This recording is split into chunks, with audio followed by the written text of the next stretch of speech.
I never thought about it much, but I think you might be right. Adam Curry, John C. Dvorak. It's Sunday, January 13th, 2019. This is your award-winning Gimbo Nation Media Assassination episode 1103. This is No Agenda. Preparing for our 2020 Nexit and broadcasting live from the capital of the Drone Star State here in downtown Austin, Tejas in the Cludio in the morning, everybody. I'm Adam Curry. And from northern Silicon Valley, I'm here with some Jakeman's Throat and Chest Anise-flavored menthol cough suppressant. I'm John C. Dvorak. It's Crackpot and Buzzkill in the morning. Expect to get a case. Did I throw you off track with my 2020 Nexit? Were you thinking about it?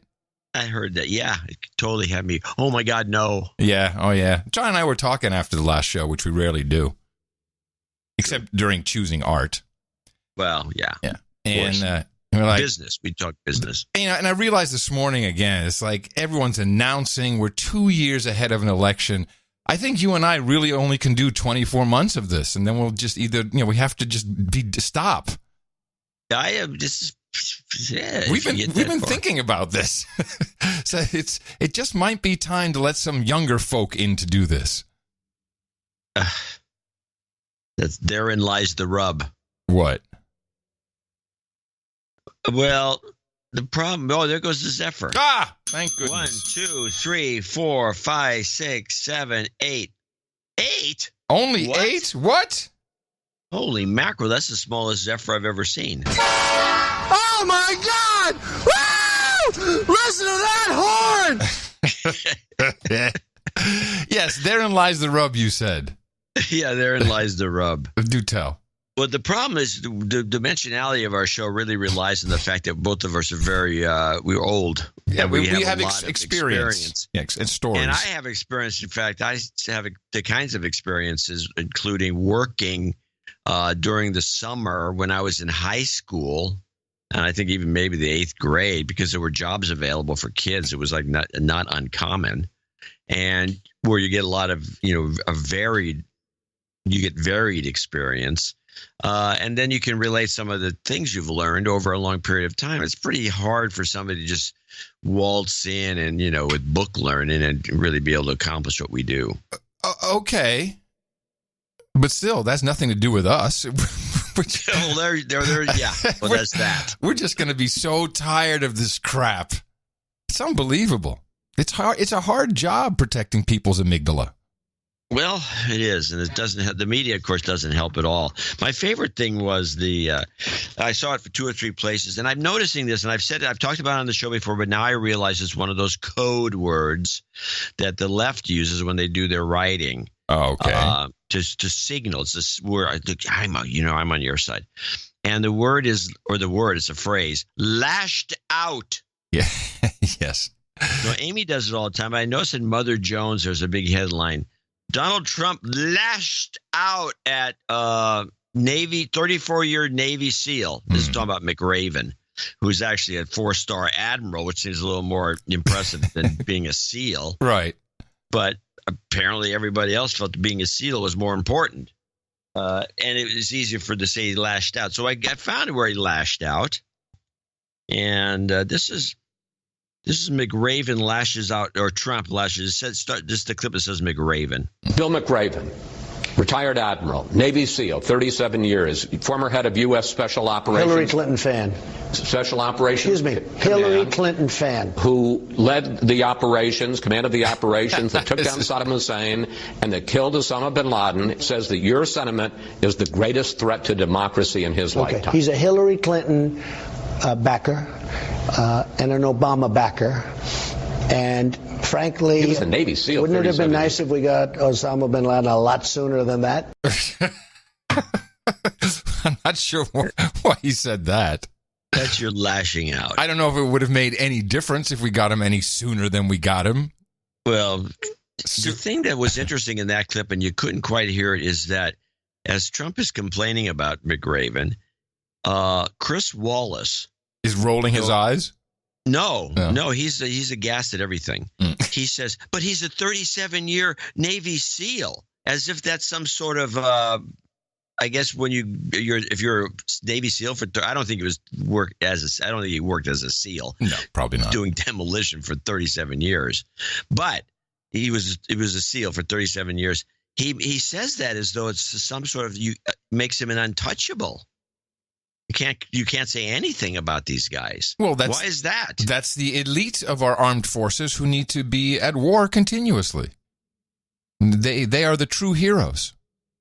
There was also this was part of a series of interviews Chris Wallace did with Trump, and I'm going to play a short part of another one. It's a 152 clip. It's not the whole thing, but I'm going to set it up.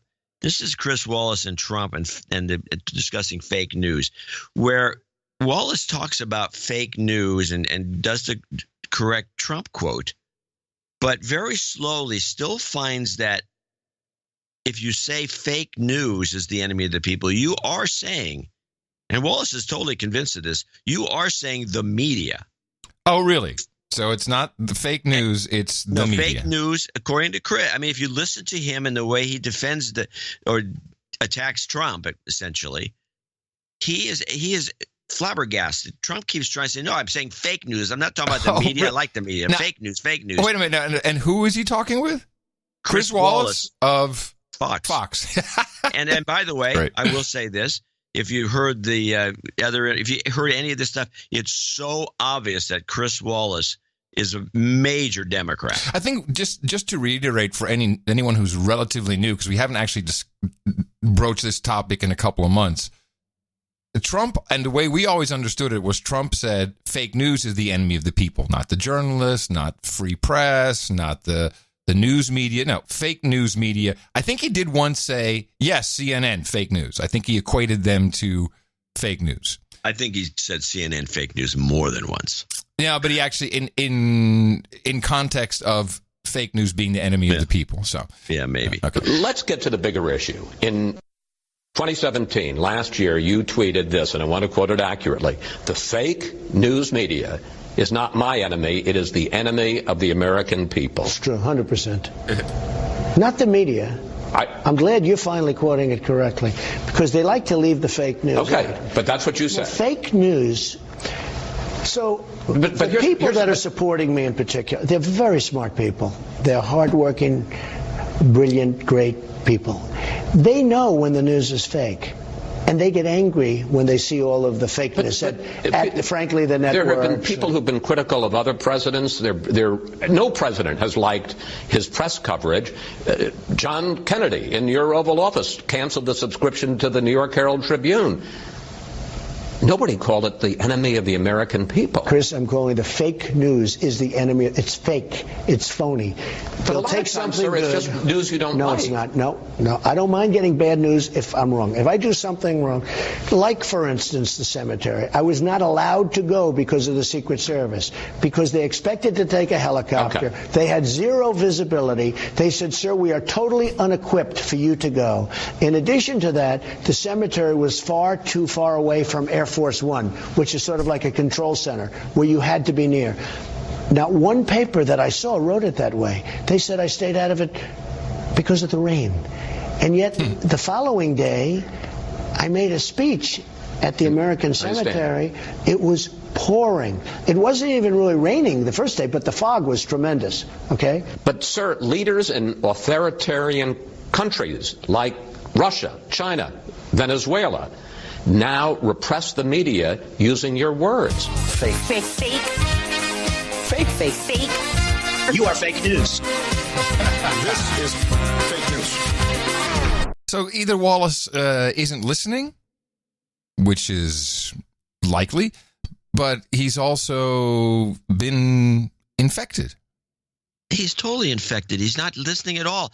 And then he goes on to say that Russia, China, and Venezuela are using his words to justify media suppression. With or without his words, they have media suppression. What is his point? But he will not, as far as he's concerned, fake news is the media, and Trump says the media is the enemy of the people. That is the way it turns out. If you listen to the whole thing, it's like it's a jaw dropper. He's not And Trump even way on Trump's side on this argument. Trump even thought that he was. Oh, I'm so glad you bring that up. You're on my side. No. You know it's true. This is fake news. These are so good. You know it's fake news. We haven't played those in a long time. Yeah. Well, there is some help on the horizon, unless you have more of the Chris Wallace interview. No, that's all I have of that little bit, because of the lashing out. The lashing out. Fake news Keep an eye out for that phrase, people. Fake news is going to be combated. Your savior is here. It's called NewsGuard. Well, you got to think of it as the credit catch-22. Oops, wrong clip. With my incredibly cool intro. Yeah. We'll try it again. We'll cut it out. No one will ever know I did it wrong. NewsGuard. And now there's a great plugin to help you navigate through the world of fake news. It's called NewsGuard. It won't ping up fake news alerts like the anti-virus software when you click on a story link.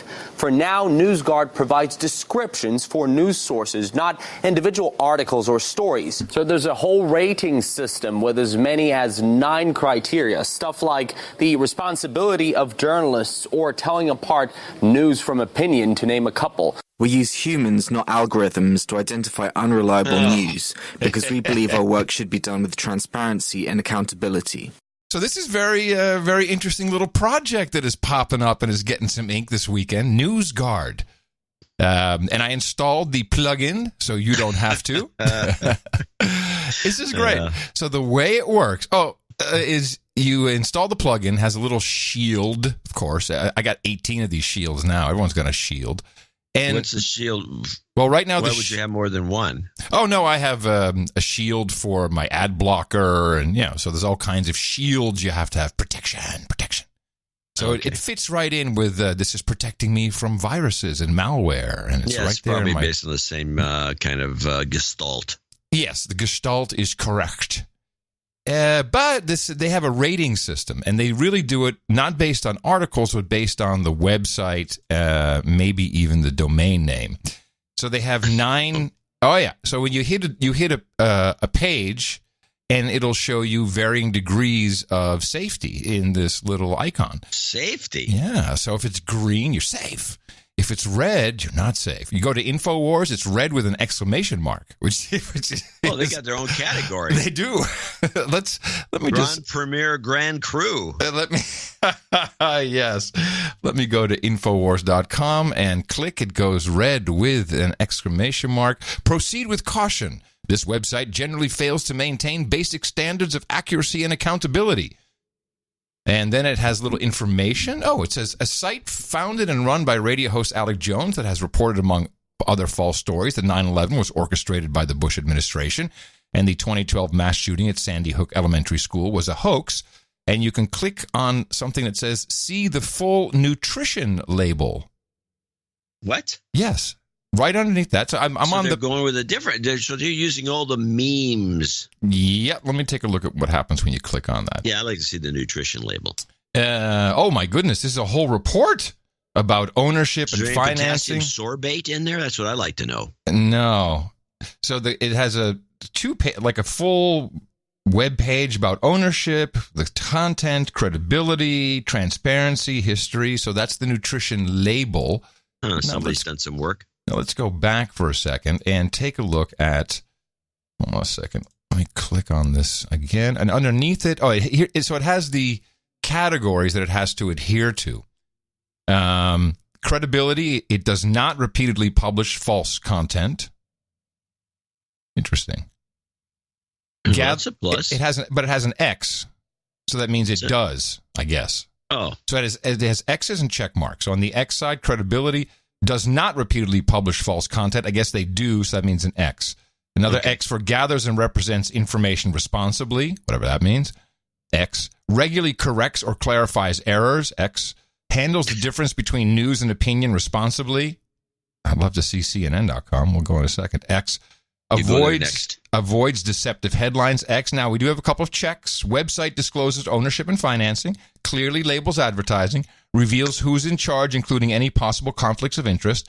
and the site provides names of content creators along with either contact or biographical information. So they're hitting all these categories and have this criteria, and it's just what I said. It's credibility, transparency, and they have all these little boxes. Let's just for a joke, let's just look at CNN, because I don't think they understand the difference between opinion and news. No, CNN gets a green check. All good to go. Of course there. they do. Give me let's try Dvorak.org. Or what would be, is it blog.dvorak.org? No, Dvorak.org/blog is what it is officially. Okay, Dvorak.org/blog. You have it empty. Your shield is empty. You're neither here nor there. Yeah, well, that sounds wait! right. Submit this site for review.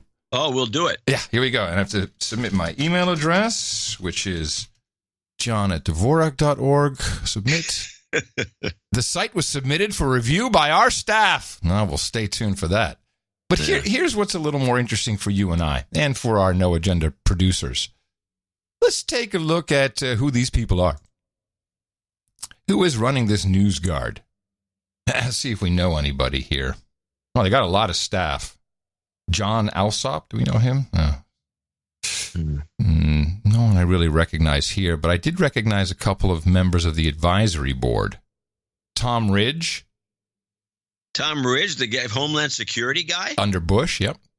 Richard Stengel, former editor of Time Magazine. Yeah. And Undersecretary of State in the Obama administration. Yeah, these Obama bots. Well, not Ridge, but... General Michael Hayden, former director of CIA. John Baer, he's a lawyer. Elise Jordan, political analyst, NBC, former speechwriter for Condoleezza Rice. John Battelle, was he Wired Magazine? John Battelle's on there? Yes, on the advisory board, along with Jessica Lesson. Leslie, yeah. She's the girl that runs the Information online news site. The Information. And then we have, are there investors? Well, I will say this, these people, except for Ridge, are all very left-leaning. The investors, I don't know all these names. Stephen Brill. Why does that ring a bell? Stephen Brill's an old hack from New York who did Brill Magazine. And that's right. Brill, yes. He's a very famous kind of hack guy that's never really made out much. Gordon Krovitz means nothing to me. Nicholas Penniman IV and Nicholas Penniman V, nothing. Here's my favorite. The Publicis Group. Pretty much the relations operation, one of the big boys. And if you look now at what they have, and I think this is ultimately what this thing is about, it's not about protecting you.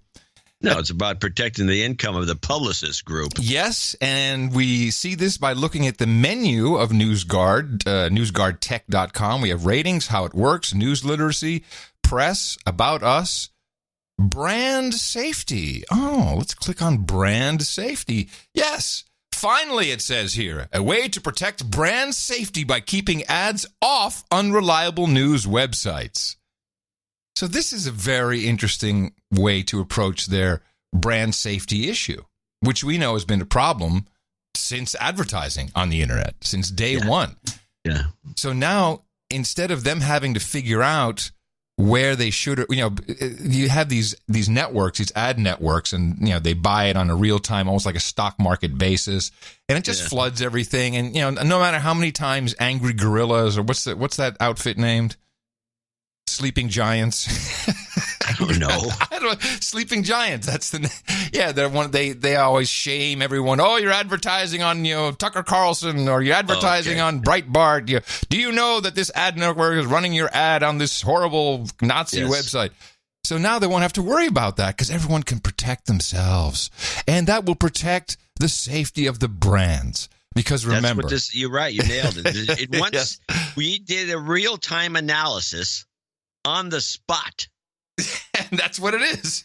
Boom. That's exactly what it is. It's to protect. It's a scam. It's not for you. It's for your God, the advertiser. Everyone in America knows who the real boss is. There you go. Nice. Any other website you want me to check with the News Guard before I uninstall this? Okay, you got CNN. You already they get the green light for. They're the best. Yeah, let's try Fox News. Yeah, how about Fox? We see they go more sketchy with Fox. See Fox News. Oh, green. Fox goes full green. this is not against mainstream left or right. This is against independence. Yeah, let's find some independence. What's a good independent? How about Breitbart? Yeah, oh, perfect. Good one. Yes, Breitbart. Oh, red with an exclamation mark. Breitbart's bad. No, very bad. No, Drudge then. Put Drudge, see if they have anything on him. Drudge. Okay. Drudge. Empty. He just says empty. Empty. No News Guard rating yet. What else is there? There's there's the regular ones. I can't think of any offhand, but there's probably a couple that would show up oddly. Try stars and stripes. This is interesting. Yeah. I went to Wikipedia. Wikipedia gets a blue icon shield with a little eye for information. Let's see what it says. This website is a platform that publishes content from its users that it does not vet.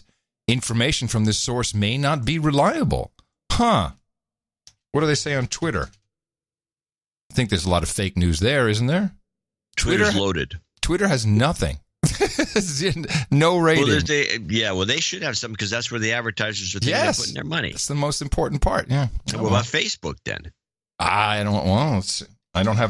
Can't log in, but I can go to the page. No, it's the same. It's just empty. Empty. How about Snopes? Snopes doesn't take advertising. Why would they bother? Snopes is good to go. Green check mark, all good. Anyway, doesn't matter. It's about the advertisers. Yeah. And that's why one of the biggest, or I don't know if they're the biggest, but one of the investors is Publicis. One of the biggest advertising conglomerates out there. Huge public relations advertising operation that's monstrous. Yes. And they're looking for any way they can to streamline their brand safe, knowledge. Bull crap. So they don't have to look at anything. These guys, years ago when the advertising buyers took over the place, all a bunch of just graduated women from Ivy League colleges that don't look at any of the magazines at all. They just go by a bunch of reports and then they pick magazines to put the ads, and you're a dumb advertiser. You go along with their program, and next thing you know, you're all over you end up accidentally getting into unbrand safe situations that they become embarrassing. This is a way of getting around that. We run everything through this operation. This is part of a sales pitch. It's fantastic. Of course, advertising on the internet is just at the end of its rope. It's a scam. Yeah, well, it truly is. I mean, you take all the fake audience into account and the arbitrage between fake clicks and so-called views and bots and all this stuff. Yeah, obviously. Why don't they instead of doing anything for looking for brand safe websites via this phony mechanism, how about something that really clamps down on bots?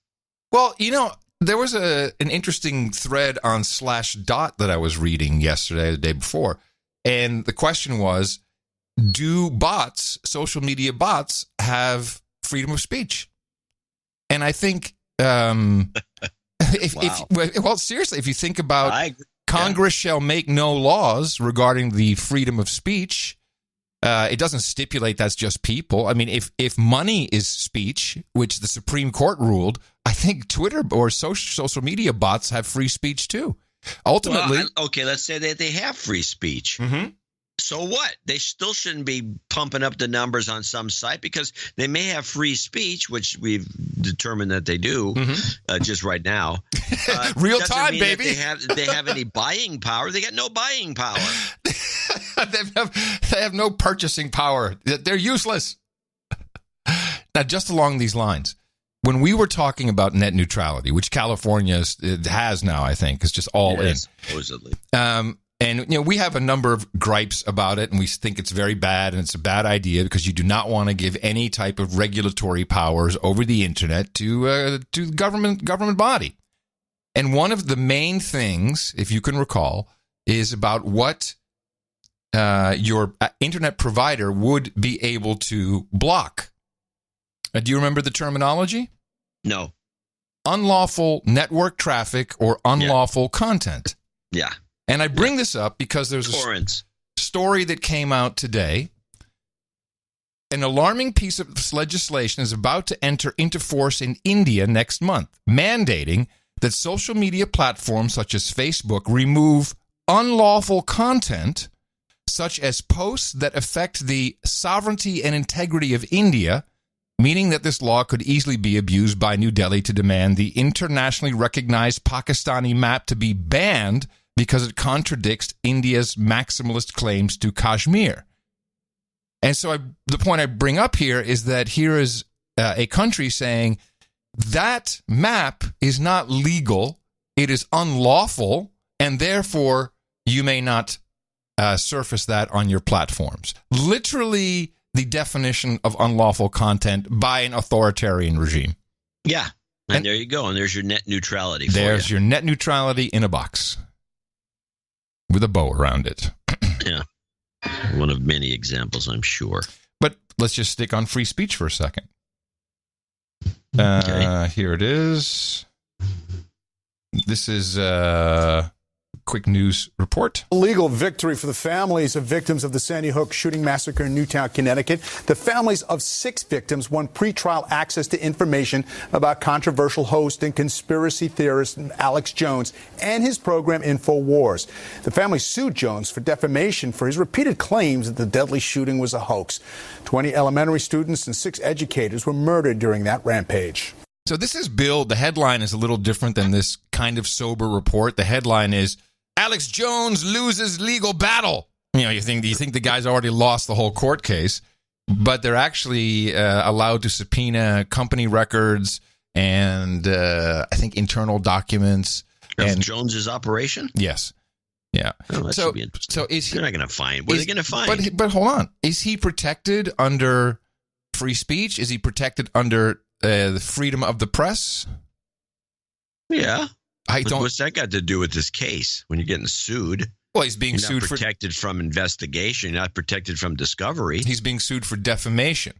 Yeah, if you're being sued for defamation and the discovery thing goes through, you can start climbing through people's records. Well, but I'm asking a different question. Yeah. Okay.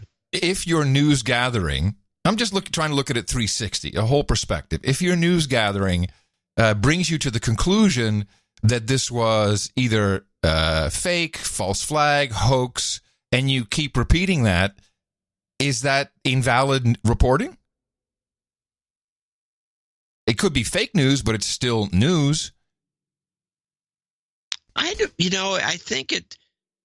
if you do the work and those are the conclusions you draw without any underlying prejudices, like CNN or New York Times, for that matter, according to Jill Abramson. Yeah. But only under iPad. I think, it's fine. But I think what they're trying to do is circumvent.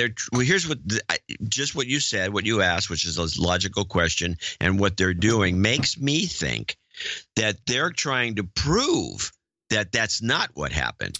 Jones didn't do any work on this, and there's a memo in there. Someone saying, "Hey, we can milk this and sell more vitamins." You don't think there's a memo like that at NBC? Well, the NBC's not being sued. No, of course not. But so yes, gotcha. And would that then still not be considered journalism? I think you would be, well, in so far as slander and libel is concerned. I think that'd be a smoking gun. But definitely discreditation of alternative news sources. Yeah, because he bills himself as a news source. Yeah. Yeah. And you do get some news from his operation. Sometimes it's pretty interesting. Yeah.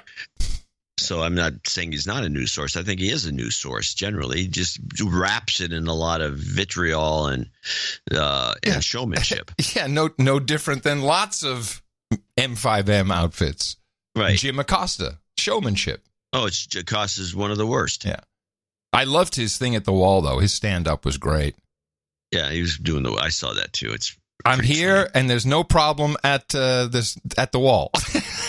I didn't quite understand. Do you think that the editor just was like, it's Acosta, we'll just put his thing on. He's always good, don't have to worry about it, and they didn't watch it?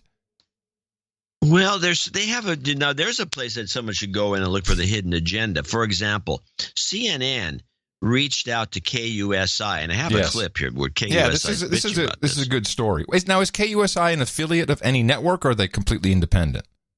They may be independent. I'm not sure. I'll look it up. As you play, or you can look it up. But anyway, they called KUSI because KUSI is down on the border, and they wanted to get they didn't want to send anyone there. And so they decided to get some local reporters to do a story on the border wall. And the story didn't come out the way CNN wanted it because they find that the border wall would be effective. And so CNN just spiked it. As a sign of the... Oh, sorry. I'm just going to say that it pissed these guys off enough that they do this report. As a sign of the times in this debate on the shutdown, CNN asked if KUSI would provide a reporter to offer our local view of the debate, especially to learn if the wall works in San Diego. KUSI offered our own Dan Plant, who's reported many times that the wall is not an issue here. In fact, most officials believe it is effective. The issue we face is the migrants and the debate over their treatment. Now, knowing this, CNN declined to have us on their programs, which often present the wall as not required in other places, like the stretch of the Texas border the president visited earlier today. They didn't like what they heard from us. Just some background for you. I think CNN is doubling down, aren't they? Nah, we deny reports all the time. Let's see what these guys McKinnon Broadcasting, and McKinnon owns KIII in Corpus Christi, which is an ABC affiliate, KBMT in Beaumont, which is also an ABC affiliate, NBC subchannel affiliate, and KUSI is independent. Yeah, they look like but these are probably right wing. Well, considered right wing. Yeah. Maybe. Who knows? Listen, McKinnon Broadcasting Company does business as Texas Television. Oh, okay. So, they're probably right wing. Yeah, right wing and haters. Well, then why would they call them? Because that's what they do. They troll.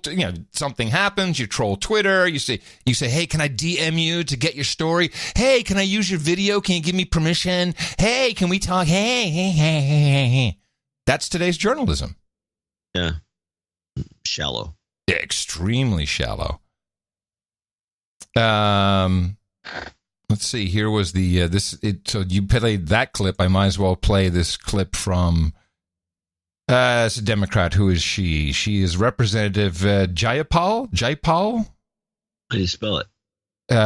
PAYPAL. PayPal. Miss PayPal. Jayapal. JAYAPAL. But you look at the word, you just want to say PayPal every time you see it. Well, here she is with Chris Hayes. And I looked for the original clip because apparently he said something that led her into this. I could not find it. So here's a quick one, which is doing the rounds. It is fundamentally existential if he continues to insist on a wall. And, you just said it so beautifully, Chris. This has never been about a wall. It's existential, yeah? Existential. It is fundamentally... Well, hold on a second. Let's get this, make sure people understand the definition. Yes, it means survival of life. Survival of life.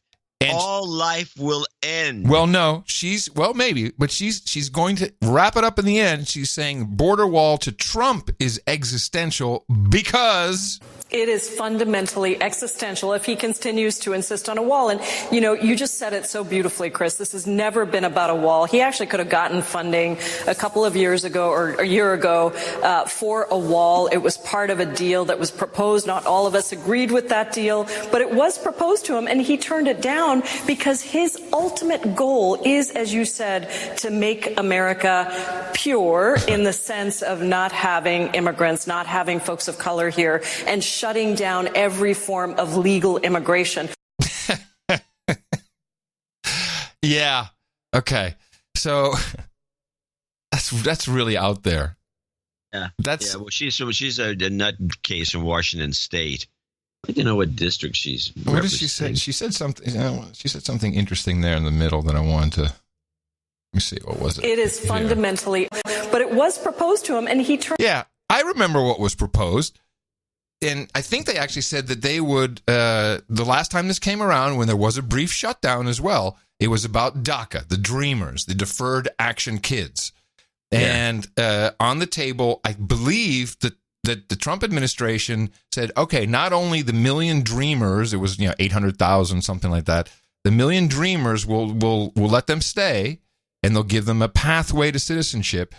And then they balked at it, said, no, because you won't allow chain migration. And I think they said, okay, we'll allow the dreamers and any parents who are here with them. So it upped it to 2.5 million, but that wasn't enough.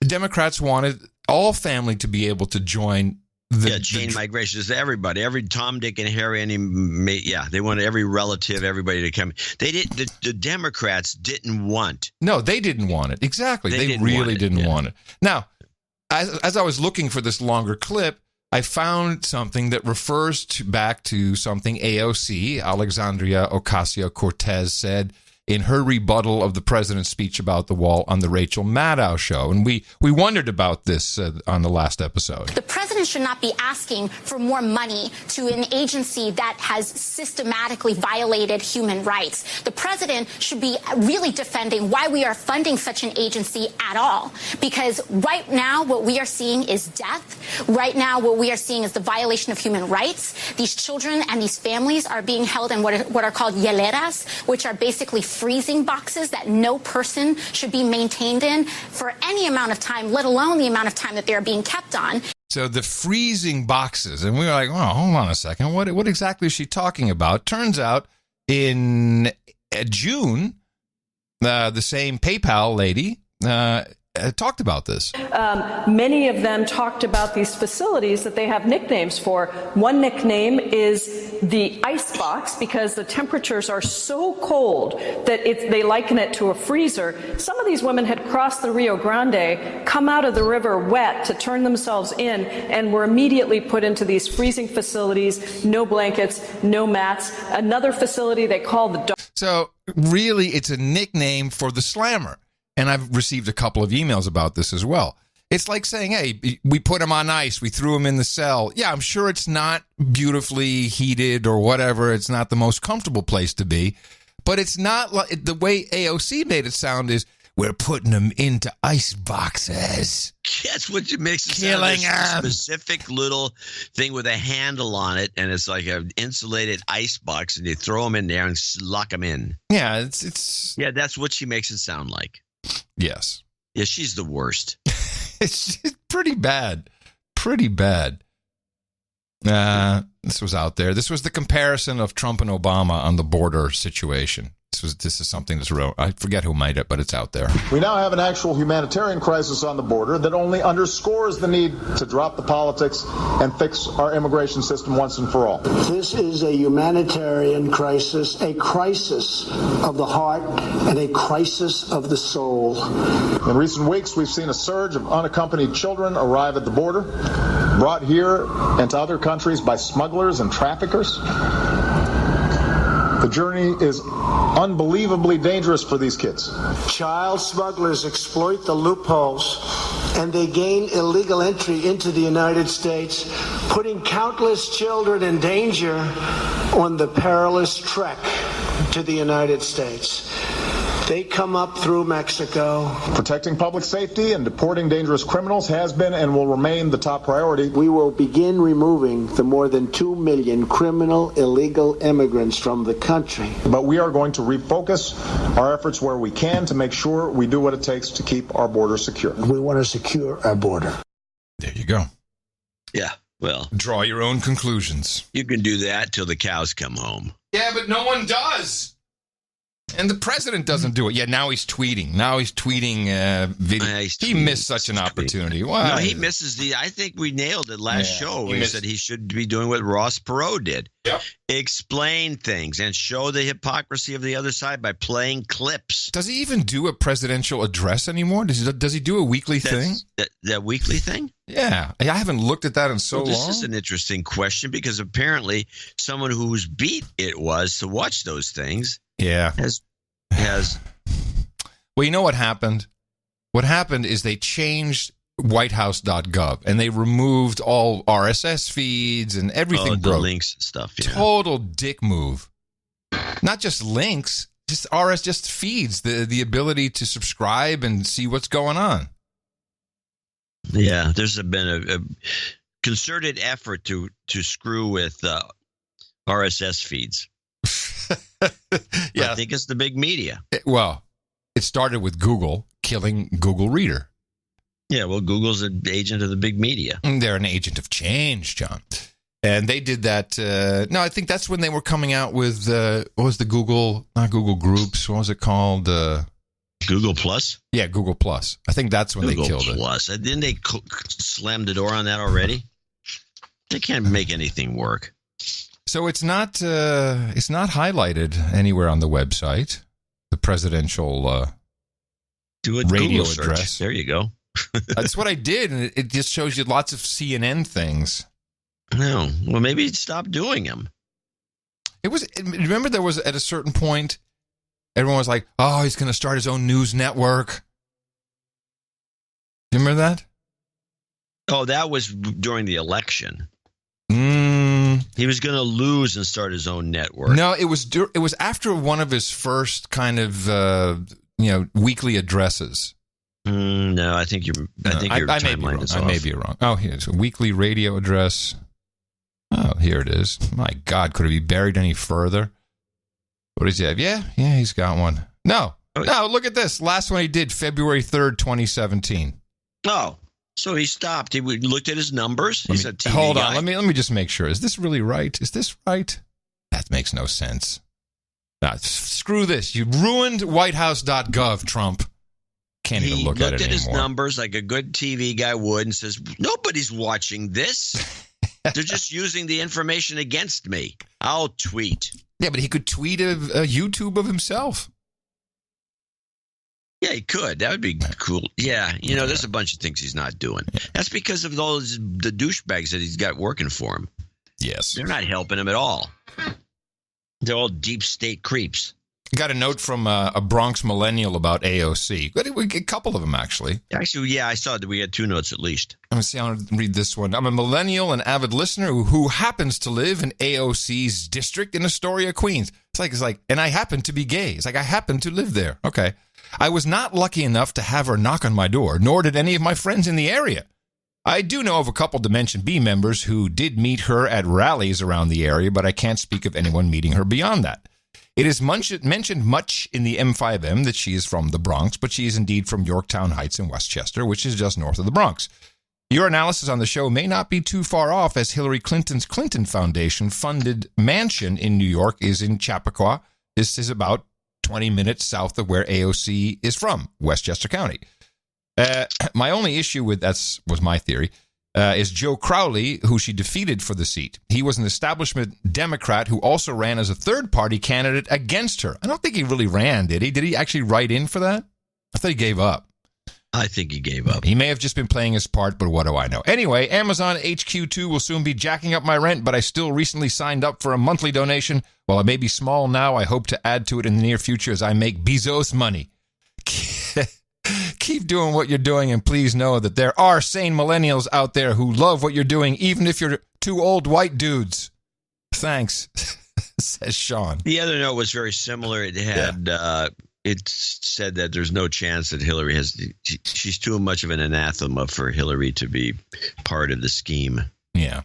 Now, is news, and we might as well get out of the way now. News this weekend that maybe Joe Biden's running. He might have told somebody, but no one really knows. Poor old Joe is just not getting anything. No, he's not. They're going to push him aside as fast as they can. Yeah, I don't think he has any chance of even getting in the race.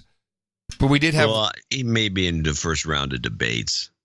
We did have one of our Texas boys pipe up, San Antone. We're going to make sure. This is Julian Castro. We're going to make sure that the promise of America is available to everyone in this 21st century.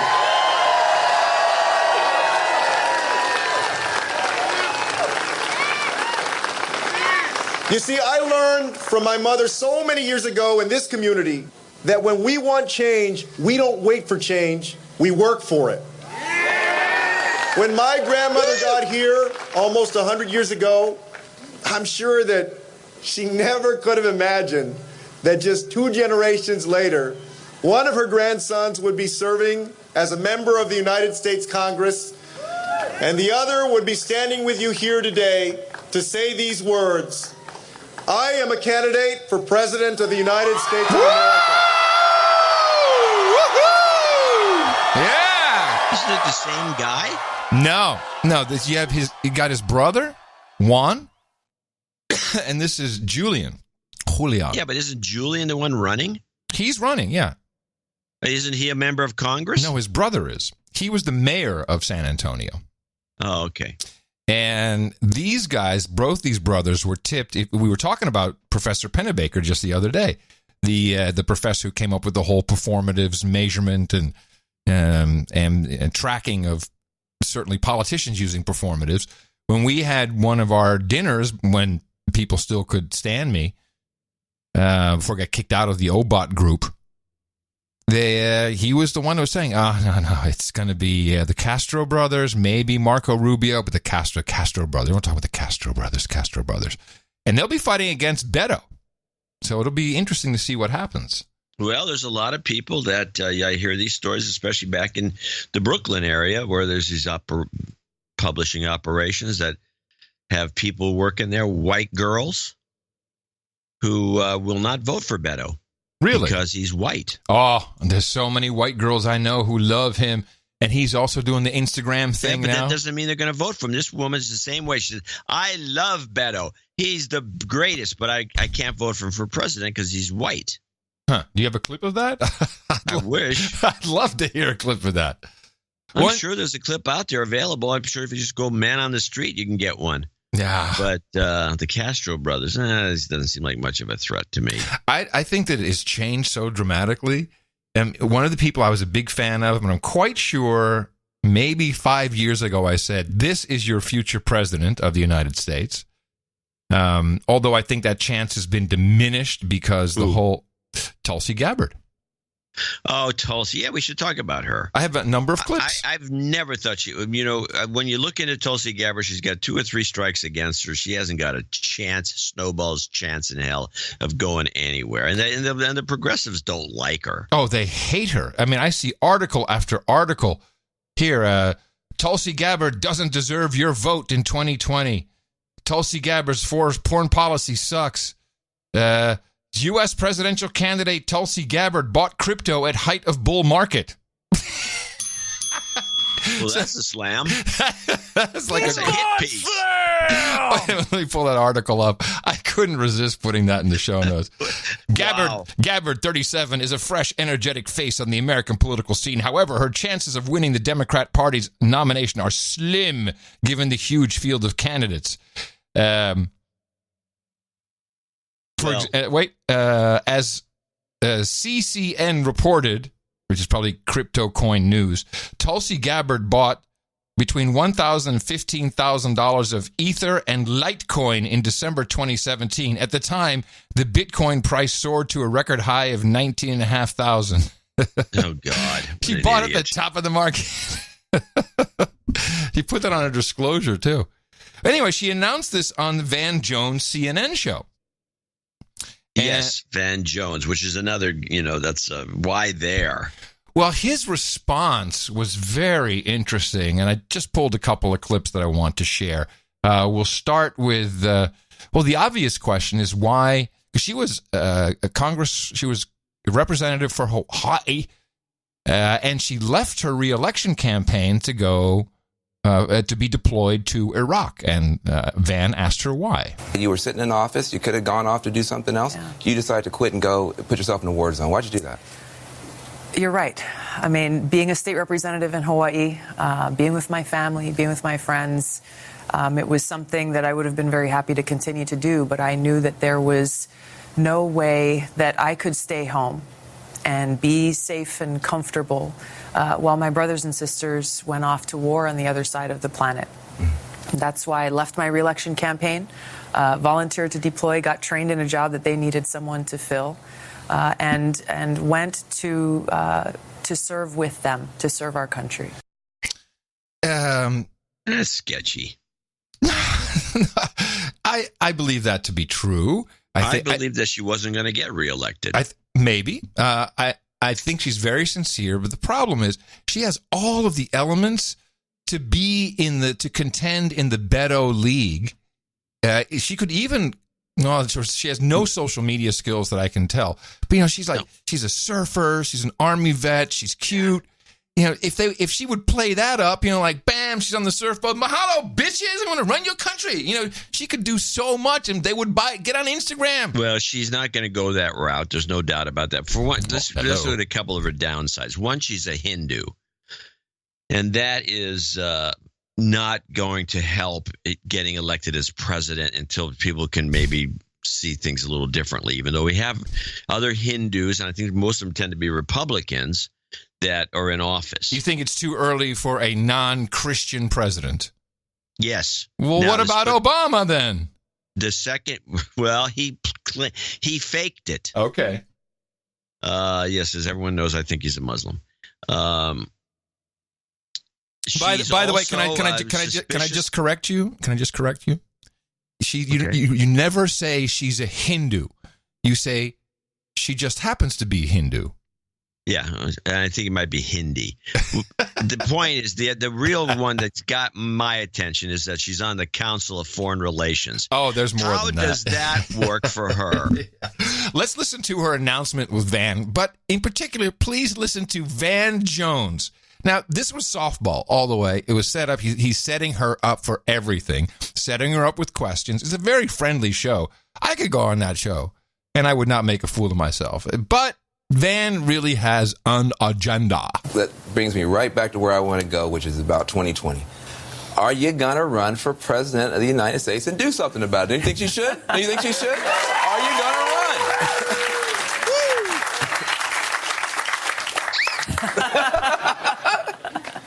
I have decided to run and will be making a formal announcement within the next week. Whoa.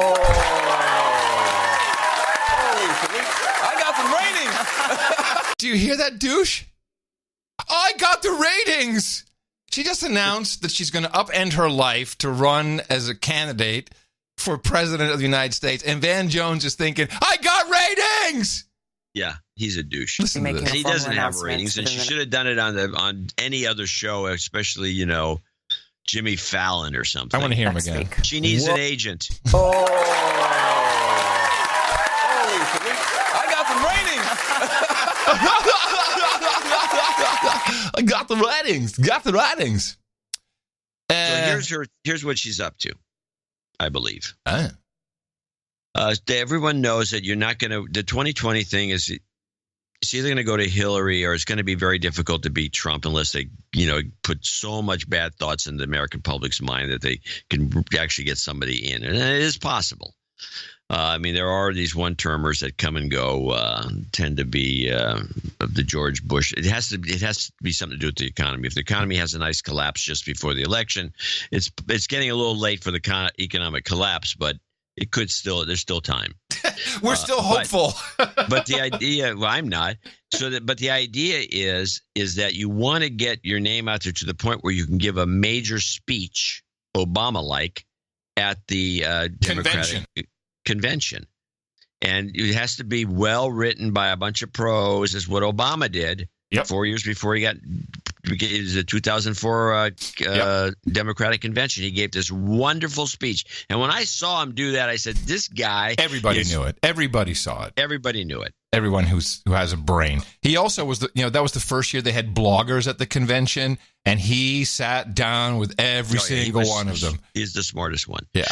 So she's hoping to get a spot to give the super speech and maybe get that kind of attention because everyone's going to look for it. That's what you're looking for. We're all looking at 2024. 2020, nobody cares. Hillary may run again, and so I think she still has the upper hand. But in 2024, you're going to have a couple of major people that want to run. Well, she's one of them. It would be AOC who should be doing the. AOC's too stupid.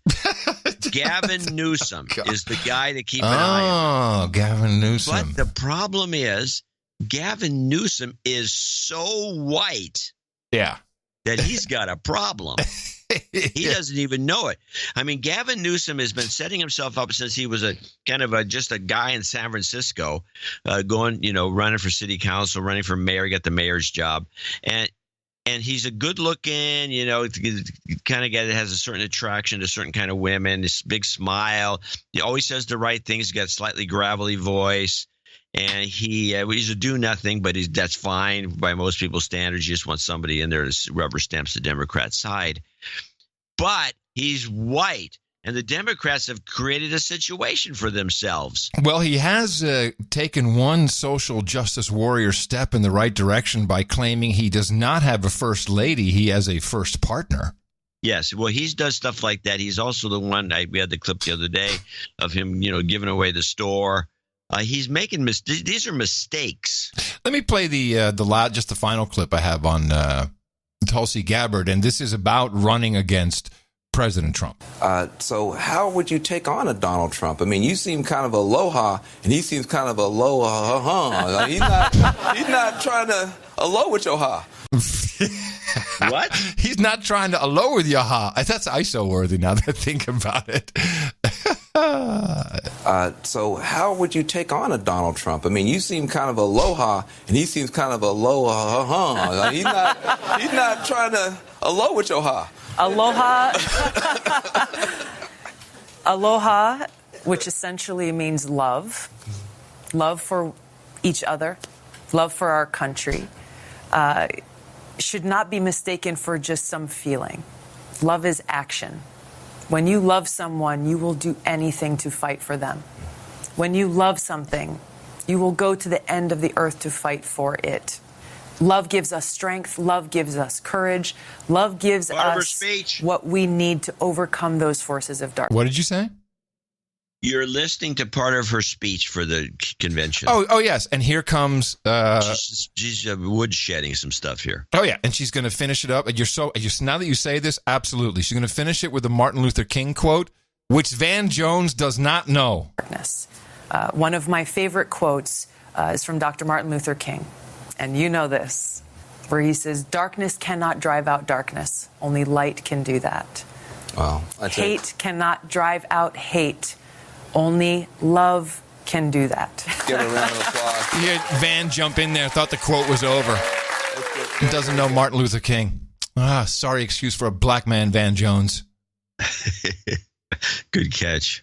But you're right. She's doing her speech right there. Well, she's working on it. There's bits of it. She's testing. This is the market. This is testing. You on these shows, you test a little bit, see how the reaction is, start putting it together. Then you get some professionals in there to help. If she does that, I think she won't. I don't think she has the chops to do that, but she gets some pros in there, superstars like Obama had that kid who was a genius. The writer, yeah, that writer kid. And wait, is that the same kid who's on the Pod Save America? Is that him? I think maybe. So, isn't it? Yeah, it could be him, that guy. Yeah. And then you knock him dead at the convention. But, then first there's two problems. One, you got to get a prime time slot. Yeah, that's the which one. is not that easy, especially since, you're already seen as a schmuck by the party. And it's going to be tough. I don't think she has much of a prayer of getting anywhere. She really doesn't. As much, I guess. What was more or just as interesting to me is how appropriate and really good she was 4 or 5 years ago. She could go somewhere. She's anti-war. She actually the Democratic Party hates her because she went to see Trump pretty quickly after he took office to talk about getting out of Syria. And of course, she's seen as an Assad lover. She's they're grilling her or just roasting her. Yeah. But on the other hand, she also did support sending half $500 million in troops to Africa to fight Ebola. So she's kind of on my shit list. I do have an update on that. Now, you'll recall that troops went to the Congo for Ebola. Ebola, I guess, is no longer an issue. We don't hear about it anymore. In fact, before the election, people were wrecking the Ebola camps, which seems like a really smart thing to do. If you're really pissed off about your government, to go kick down the tents where people with Ebola are lying down. Unless maybe they didn't have Ebola. I don't know. And we had the shoe-in guy who works for ExxonMobil. I'm now thinking that this may be a U.S.-EU war. And I'll tell you why. Fayula, whatever his name is, the guy who came in runner-up, who was ExxonMobil. He was, tipped to be the guy. We hadn't even heard of the guy who won the election. It was just the son of some radical back in the day who was in Brussels the most recent part of his life doing, quote, odd jobs, as an African in Brussels does. And so now this no-name guy who does have historical ties to the regime that is leaving now, he all of a sudden wins the election. This does not sit well with Africa today. Thomas, you were outside that court today a short while ago when Fayulu went in to demand the recount, and you managed to catch a few words with him. What did he have to say? Martin Fayulu told me when he arrived that this election is the people's victory and that it cannot be taken away from the people just because of negotiations between the government and Felix Tshisekedi, because this is what Martin Fayulu fears. He fears that Felix Tshisekedi was given the presidency because he negotiated a power-sharing deal with the current government. The whole morning on Saturday, Martin Fayulu's lawyers were at the Constitutional Court in order to bring all the necessary documents to file the appeal. And among these documents, there are the recounts from every polling station, according to Martin Fayulu and his team of witnesses that were deployed in the field on the day. So this clip has one other piece of information. So what the accusation here is that this guy came in. He made a deal with the pretty much dictator who's been reigning there for what is now 13 years, I think, who is clearly our guy. I mean, I think that you can't tell me that's the Chinese are doing this now. This has got to be our guy and our guy in, and everything seems to be reasonably calm. But what's really interesting, it's a little hard to hear, is he goes on to say that in the Senate or the Parliament, the guy who won has won 20% of the seats. Like the guy who came in second, his party has majority seats. So it's all screwed up. Not that we didn't expect anything different. Well, yeah. But now I'm just trying to figure out who's running who. Well, we'll find out shortly. They're going to let this simmer for a while. We'll see if there's any more troops going over there. I want to make a correction of the timeline of the Tulsi Gabbard story. Mm-hmm. When they're talking about her not running for re-election, they're talking about when she was in the House of Representatives of Hawaii in 2004. It was not a U.S. Congress. It was state Congress. So she quit there, and then she went to the battlefield, and then she came back and ran for Congress, U.S. Congress, and she's been there ever since 2013, and she's still there. Okay. Thanks for clearing that up. My head was in the Congo. Yeah, apparently. Well, with that... You got the Ebola. Yeah, there's no Ebola. Ebola is just nothing. It's like that's off the map. It's not important. What happened to the story? Wasn't some guy from Sweden somehow contracted Ebola? And yeah, I have the story here. I mean, that may be a way. I mean, if it's EU, right? If it's EU-US, maybe that's their way. Oh, there's Ebola. Maybe got to send somebody in, although Europe is not supposed to have any kind of army. A patient in Sweden has been admitted to hospital with a suspected case of Ebola.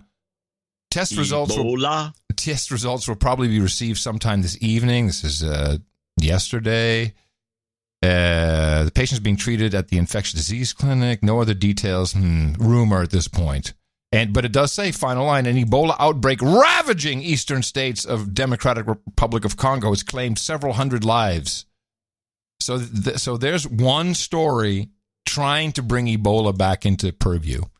And as we'll see. Mm-hmm. We'll see.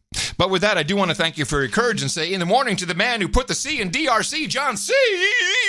Dvorak. In the morning to you, Mr. Adam Curry. In the morning, all subs and feet on the ground, subs in the water, feet in the air, and all the dames and knights out there. Okay, B12 this morning. In the morning to the troll room at noagendastream.com, where the trolls are always lined up and ready to help out in any way they can.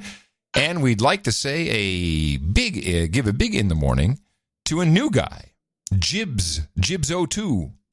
Jibs02 brought us the artwork for episode 1102. Brand new artist to the art generator, and this was a beaut.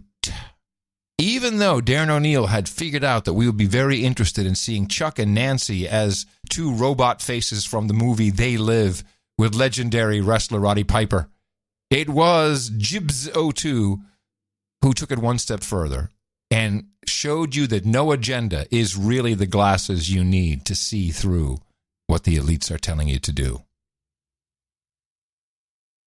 Yes, that was a fine dimensional work.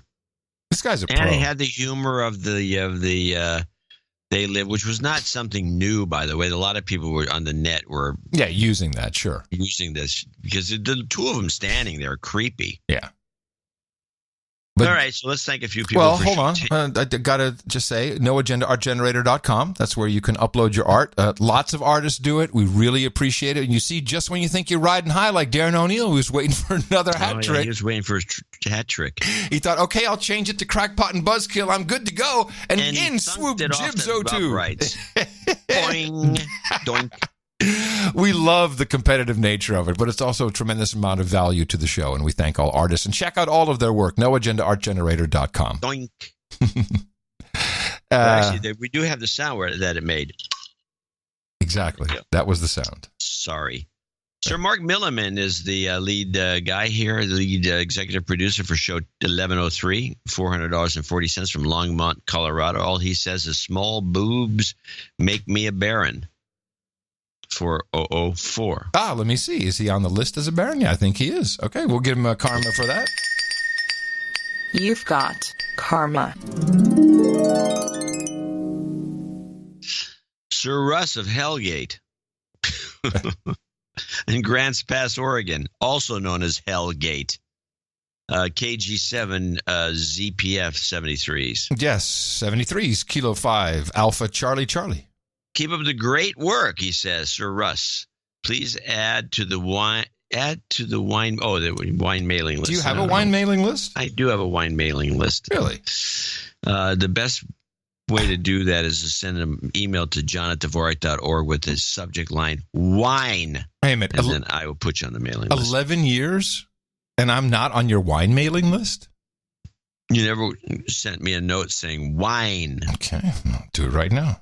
Robert Johnson, or actually Johnston, 333 in Gilbert, Arizona. Just a dude named Ben that has been listening since episode 221. This is only my second donation. Give me a douchebag. He wants a douchebag. He wants a douchebag or a de-douching? A douchebag. He says douchebag. Douchebag. You're a douchebag. I should have donated more over the past 8 years, but I'm a forgetful prick. My hope is that this donation can make up for my past transgressions. I just want to say thanks for all the analysis that you've provided me over the years. I've hit many people in the mouth, but only a few took it. I'd like some karma to give some karma to my brother, Mac, and my best friend, Herb. If it wasn't for Herb, I wouldn't be listening to you guys. Right. By the way, John, he has been a monthly subscriber for 8+ years, and he hasn't sent the Fomer clip in. Oh, he sent the former clip in, and you didn't even give a producer credit.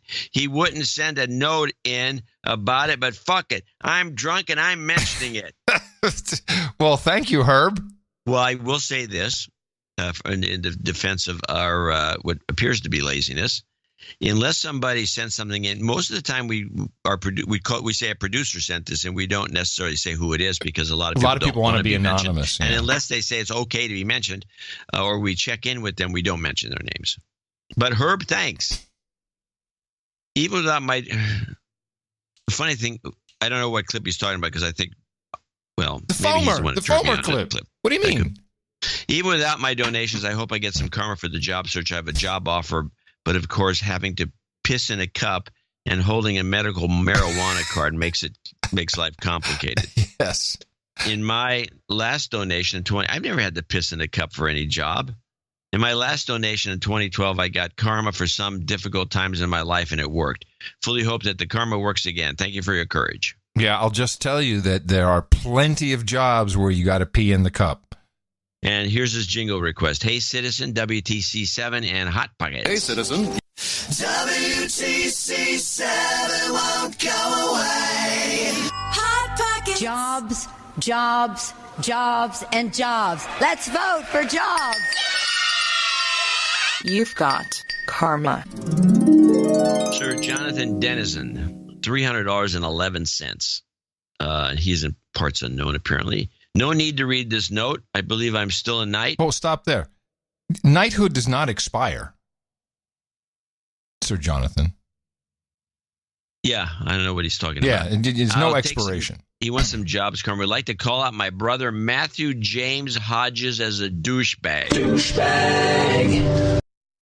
Okay. Hit him in the mouth years ago and has yet to donate anything. All right. Jobs, Karma. Jobs, jobs, jobs, and jobs. Let's vote for jobs.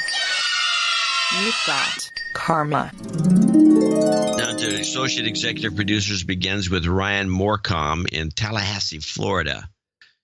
$201.99. First-time donor, long-time boner, D-douching, and jobs karma continues. You've been D-douched.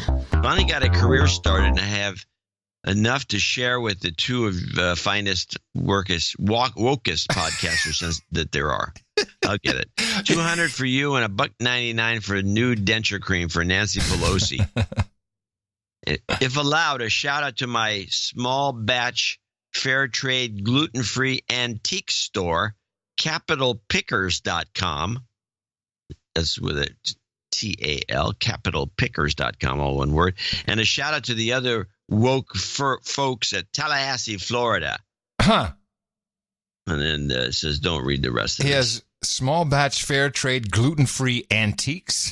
This must be just a bit of no agenda joke in capitalpickers.com. Well, thank you very much, Ryan, and we'll give you that jobs karma. Jobs, jobs, jobs, and jobs. Let's vote for jobs. You've got karma. Sir Colin in Cincinnati, Ohio, 200 even. So Colin, the friendly fat man from Cincinnati here, wanted to follow up on my short PayPal note. First off, I have 3 birthday wishes, one for Eamon, pronounced Amen. Amen, with a hard A. Amen. Okay, Amen. On 110, my dad Arthur Kunath, who is a regular listener, sometimes producer, and inspiration for donation notes on 115, and my Aunt Kathy on 116. Second, I want to say No Agenda Karma works. My doctors found a brain tumor about the size of a golf ball back in September, and I had to have a pretty big surgery to take it out in November. Huh. Yes, I remember him writing about. I think I remember him writing about that. Yeah, that's medical. So he's alive. Clearly, what does he say? I was long something like 12 hours. 12-hour operation. But I recovered really well, and I expect a few bumps in the road after getting home and losing hearing in one ear. I'm just about back to my normal self, but I can't help but attribute my speedy recovery to the amazing family and No Agenda. I greedily hoarded shows while I was in a recovery, knowing I could be critical to my re-assimilation into the work world. I have finally run out, and I'm donating to say thank you for the help in getting me back to the swing of work without losing my mind. Wow. On that note, is it possible to get a jobs karma for my boss? I don't think she is looking. I just hate working for her. I'm hoping she gets poached out of the company since I don't want to leave the team I work with. Otherwise, can I get a dealer's choice Sharpton and a Putin on the Ritz? Well, let's think about this. He's asking for positive, It's a request. He's a sir. Right. I understand. And it's something worth experimenting with. I guess it's okay because she would be happy that she got a new job. Well, or otherwise she would. So Okay. it makes somebody happy. You're doing someone a favor. Yeah, so I think you're we're doing good. two people a favor because he hates working for her, and she probably doesn't like him either. So here's the question. Should I then give her a Nancy Jobs or a Trump Jobs or Trump Nancy Jobs? No, the Trump Jobs is a too jinx oriented. No, give her a regular Nancy Regular Jobs. Nancy Jobs? Okay. RESPICT. After flu and you don't know where there's fake news, why don't you get your Gitmo fix? Putin on the Ritz, dressed up like $1 million trooper, trying not to look like Anderson Cooper. Super pooper! Come, let's mix where John Podesta walks with kids. Oh, I mean pizzas in his mitts. Putin on the Ritz. Jobs, jobs, jobs, and jobs. Let's vote for jobs. You've got karma. It's been a while since I heard the full Secret Agent Paul Putin on the Ritz. Yeah, it's great. It's fantastic. So I want to thank these folks. These are our associate executive producers and executive producers for show 1103. And these credits are not just completely valid as credits you can use anywhere. They're just like Hollywood. People who finance the work get an executive producer or associate executive producer credit, but we actually honor the producers. Go ahead, take a look at any award show. Tell me how they award producers. We've seen what is wrong with the model, and we've incorporated it into our value for value model, and we appreciate so much that people are helping us. And we'll be thanking more people, $50 and above, in our second segment. Remember, another show coming up on Sunday. Remember us at Dvorak.org/NA. You've definitely got the inside scoop on some of the Dem 2020 candidates. Now go propagate. Our formula is this. We go out, we hit people in the mouth.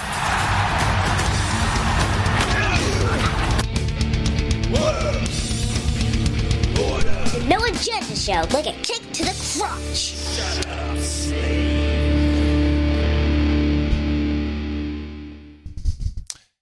Any word on Ruth Bader Ginsburg yet? No, not yet.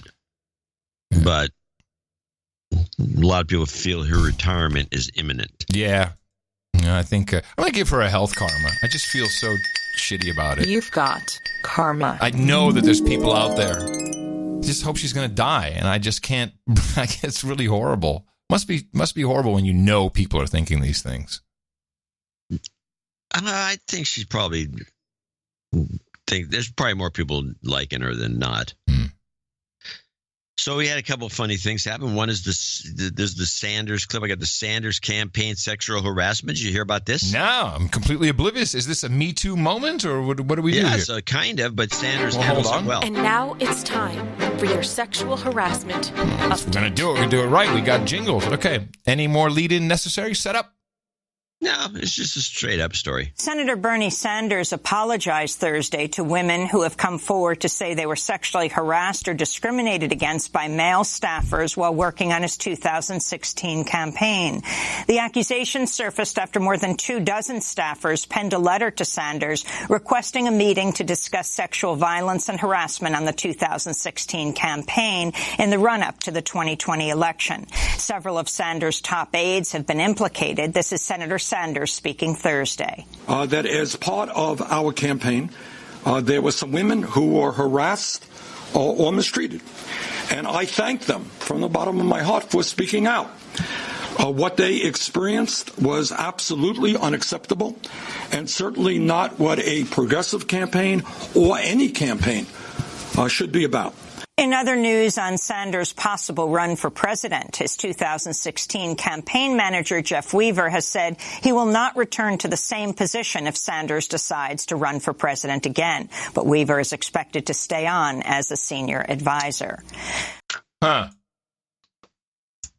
guess that was the guy harassing the women. He's going to still be a senior advisor. I don't know. Yeah, I think I did actually hear about this. This is where Bernie is saying that, well, I was trying to run for president. I didn't have time to figure out what was going on. Something like that. Well, I think what you heard him say there is what he got forced into saying. Yeah. Now, the thing I want to play a couple clips. I do have the rundown on what's really going on in the country, which is the shutdown plus and CBS takes the shutdown and they associate it with Trump as his Russian agent, which is a big scandal, or at least in Trump's mind. This was a. Now, let me understand. The New York Times broke the story. Was it the Times or the Post? Yes. No, Times. It was the Times. And they said that after Trump, as president, fired FBI Director Comey, senior officials at the FBI, whoever that is, were so freaked out by it that they started to immediately look into to see if he was an asset. A Russian spy. Well, I think the term is asset, which is not quite the same. He wouldn't be a spy per se, but he'd be an asset, yeah. An asset, yes. He's been turned. Okay. By the way, I should mention, before we play these clips, there's 3 of them. And it's a way that I'm only playing them because they kind of, they push for some, I don't know how they do this, but CBS pulls a stunt here. They pull and in fact, I have one clip that's really bad. But so my daughter and her fiance were in the Denver airport during this shutdown. And of course, I can't get these kids to think like they're like producers, like producers. Yeah, like producers, because apparently the TSA staff in total at the airport were singing folk songs. I've been working on the railroad, and all these songs about not getting paid. What? And they're singing, and they've got their iPhones and everything, and they did not record it. Hello. Oh my goodness! You read them the Riot Act. I can't believe it. Because it's material. I said, think of the YouTube hits. Especially since there's, was this Jay? Jay and her fiance both. Hey, you guys are living rent-free right now, people. Yeah. Well, that would have paid a month's rent, but no. You got to participate. And it was like the slap never thought of it. This is so sad. It is sad. Yeah. Okay. All right, let's go. This is shut down. This is day 22 of the partial government shutdown, now the longest in U.S. history. 380,000 federal employees are on temporary layoffs. 420,000 are working without pay. TSA workers learned today they're receiving a one-time $500 holiday bonus to help them until their next paycheck. Furloughed government workers lined up for groceries today at a pop-up food bank in Alexandria, Virginia. President Trump and congressional Democrats remain locked in a dispute over border wall funding. The president unleashed a tweet storm today on the shutdown and an explosive report that the FBI investigated him as a possible Russian agent.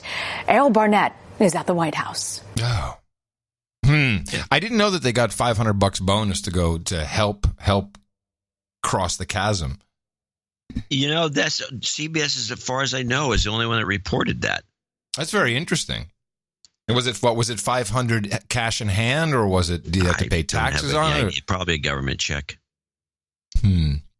I got to tell you, it's going to come down to the wire. It's going to get pretty nasty now. I expect so. But listen to the way they start handling the story, though. This is part 2. In a series of tweets this morning, President Trump defended himself against the New York Times report, which claimed the FBI investigated whether the president was a Russian asset or potential threat against American security after he fired FBI Director James Comey in May of 2017. CBS News has not independently confirmed that report. Hold on. Wait, we're still talking about the shutdown? They put the 2 stories together. Wow, slick. I was going to fire Comey. My decision. But the New York Times says it was President Trump's own public statements connecting the Comey firing to Russia which raised concern among agents. When I decided to just do it, I said to myself, this Russia thing with Trump and Russia is a made-up story. The president insisted today his, quote, firing of James Comey was a great day for America. Absolutely ludicrous. In an interview airing tomorrow on Face the Nation, Secretary of State Mike Pompeo said... And you want to back up a little bit, and so you have the Trump quote, and then it followed by a Pompeo quote saying absolutely ludicrous. Gotcha. And the way they put this together, I think, is shameful. They made it sound as though Pompeo was criticizing Trump's commentary. Of course they did. It's CBS. But wait, let me finish. In fact, Pompeo is discussing the idea that Trump was a Russian asset. It's not a commentary on Trump's quote, but they put it together so improperly that they give you the impression, if you're just listening to it, Trump says, well, Comey was an idiot. And the other guy says, that's bull crap. I mean, it's unbelievable how they did this. I have been in editing bays many times when something was edited together that may even just have come together kind of as an accident. I'm like, oh man, that's really funny. Let's just keep that in there. Leave those two together. That's great. I'm sure you've witnessed this, even if not political, just for any reason. Of course. Yeah. But this is the top. Yes, this happens all the time. But in my opinion, when this is happening at one of the big three networks, yeah, it's shameful. They got money. It's another reason why we can only go through 2020. There will be no more journalism. It's going to end. There's going to be nothing left. There'll be nothing to look at. Journalism will be, whoever does it. Russia thing with Trump and Russia is a made-up story. The president insisted today his, quote, firing of James Comey was a great day for America. Absolutely ludicrous. Wow! Wow. In an interview airing tomorrow on Face the Nation, Secretary of State Mike Pompeo said he rejects the New York Times allegation. The idea that's contained in the New York Times story that President Trump was a threat to American national security is silly on its face and not worthy of a response. Hey, is that unprecedented where any intelligence agency has done this to a president just in office? I don't know of it ever happening before. It may have been done, but it's been kept a secret. But FBI is well known for spying on everybody and blackmailing with sex secrets and all this stuff. Yeah, so it's true. That agency, man. Yeah. All right. Anyway, that was that. I wanted that clip in there for sure because of this little. That was great. The way they edited it to make just for the subconscious effect on the poor dummies that watch CBS News. I'm surprised you didn't pull an ISO from it. It's so you can use it anywhere. Yeah. In fact, they may bring it back. Keep your eye out. That is I will get an ISO for future use if you don't want to pull it. We can finish. This is the last clip. It's got a little kicker on it. From the White House, Press Secretary Sarah Sanders called the Times claim absurd and said Comey is a disgraced partisan hack. The former FBI director sent this tweet today, quoting President Franklin Delano Roosevelt, quote, "Judge me by the enemies I have made." Now, all of this leads to Special Counsel Robert Mueller, whose team has not made any public comment. Wait a minute. Comey tweeted that? Judge me by the enemies I have made? Yeah. Let me hear that again. Now, all of this leads to Special Counsel Robert Mueller, whose team has not made any public comment. I guess I missed it. Was it back here? Franklin Delano Roosevelt, quote, "Judge me by the enemies I have made." Interesting. Now, all of this leads to Special Counsel Robert Mueller, whose team has not made any public comment on the extent of its investigation. But Mueller's team has secured the indictment of 3 associates of President Trump, and the grand jury used to secure those indictments just received a 6-month extension to keep working. I'm telling you, this guy's never going to finish this investigation. 6 more months minimum. I think you may be able to explain it better than I can, but a grand jury, it's my belief that people in America, but certainly in other countries here, grand jury think, oh, that guy's so fucked. And they really don't understand what a grand jury is, what its power is, but really what it means and what comes out of it and what the process is. And honestly, I'm a little fuzzy myself.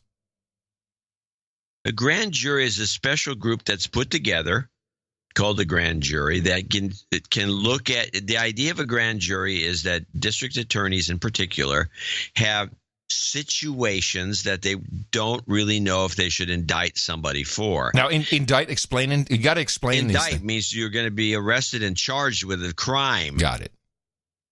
And so the grand jury has greater powers than it's almost like a mock trial. They can bring people in and witnesses to discuss certain things, and you have to answer to the grand jury because it's a closed session. It's private. Seems semi illegal, but it does serve a purpose. And the idea is that it can bring forward information that the grand jury can say, we think there's somebody, this guy could be, I think you can indict this guy for this crime. Ah, okay. And then you hand your verdict. The grand jury hands a kind of a verdict or a finding. The grand jury hands a finding over to the DA saying, yes, you can indict this guy, and this guy. We think that you have a case. Now, do you always or you don't have a case, or we could find nothing. Which is what's been going on, by the way. Is now the grand jury is something that only a district attorney can call into existence, or as far as I know, district attorneys. I could be wrong. So they're pretty. So it's pretty powerful. That, but as far as I know, it's a district attorney that does these grand juries. So okay, on the federal level, I don't know how it works. But they really, their job is to determine if there's a there. And yes, I've always heard that's all they have to do, but they're picked from the public, and they're one of the LibJoes friends of mine was a grand jury member for a long time. Says and enough. He got into it. He was like, it was great. You get to hear all this. It's all secret information and stuff that might not even be. Stop. How can a LibJoe, also known as a journalist, don't you immediately get kicked off? If I went. I've been asked for jury duty. I said, yeah. Well, jury duty is not the same. It's not the same. Thank you. This is what I'm asking. This is what I want to understand. It's a different animal. So how does he have buddies? How does he get on this grand jury? I don't know how he got on. Would you mind asking him next time you talk to him? I think I know, but it was mundane. But once you're on it, then you're on no matter what the case is. It's like a club, like the Grand Ole Opry. It tends to be about a specific situation. So it's like you investigate one thing, and then the grand jury gets dissolved. And does the grand jury get paid for their time? Yeah, but I think it's the same as jury pays. Mostly, there's a lot of things that especially in California, grand juries have these grand juries. They're a special kind of person. And in some cases, you even have a badge. They give you a badge. Oh, and a decoder ring. Yeah. Nice. So if you get pulled over by the cops, you can say, your badge. Excuse me, I'm a grand jury member. Yeah. We need this. I need one of those badges. Is it like a shield? Is it like an actual shield? Or it's a star badge. The ones I've seen are star badges. Star, like a sheriff's deputy. Yeah. Is this in the Constitution, this grand jury idea?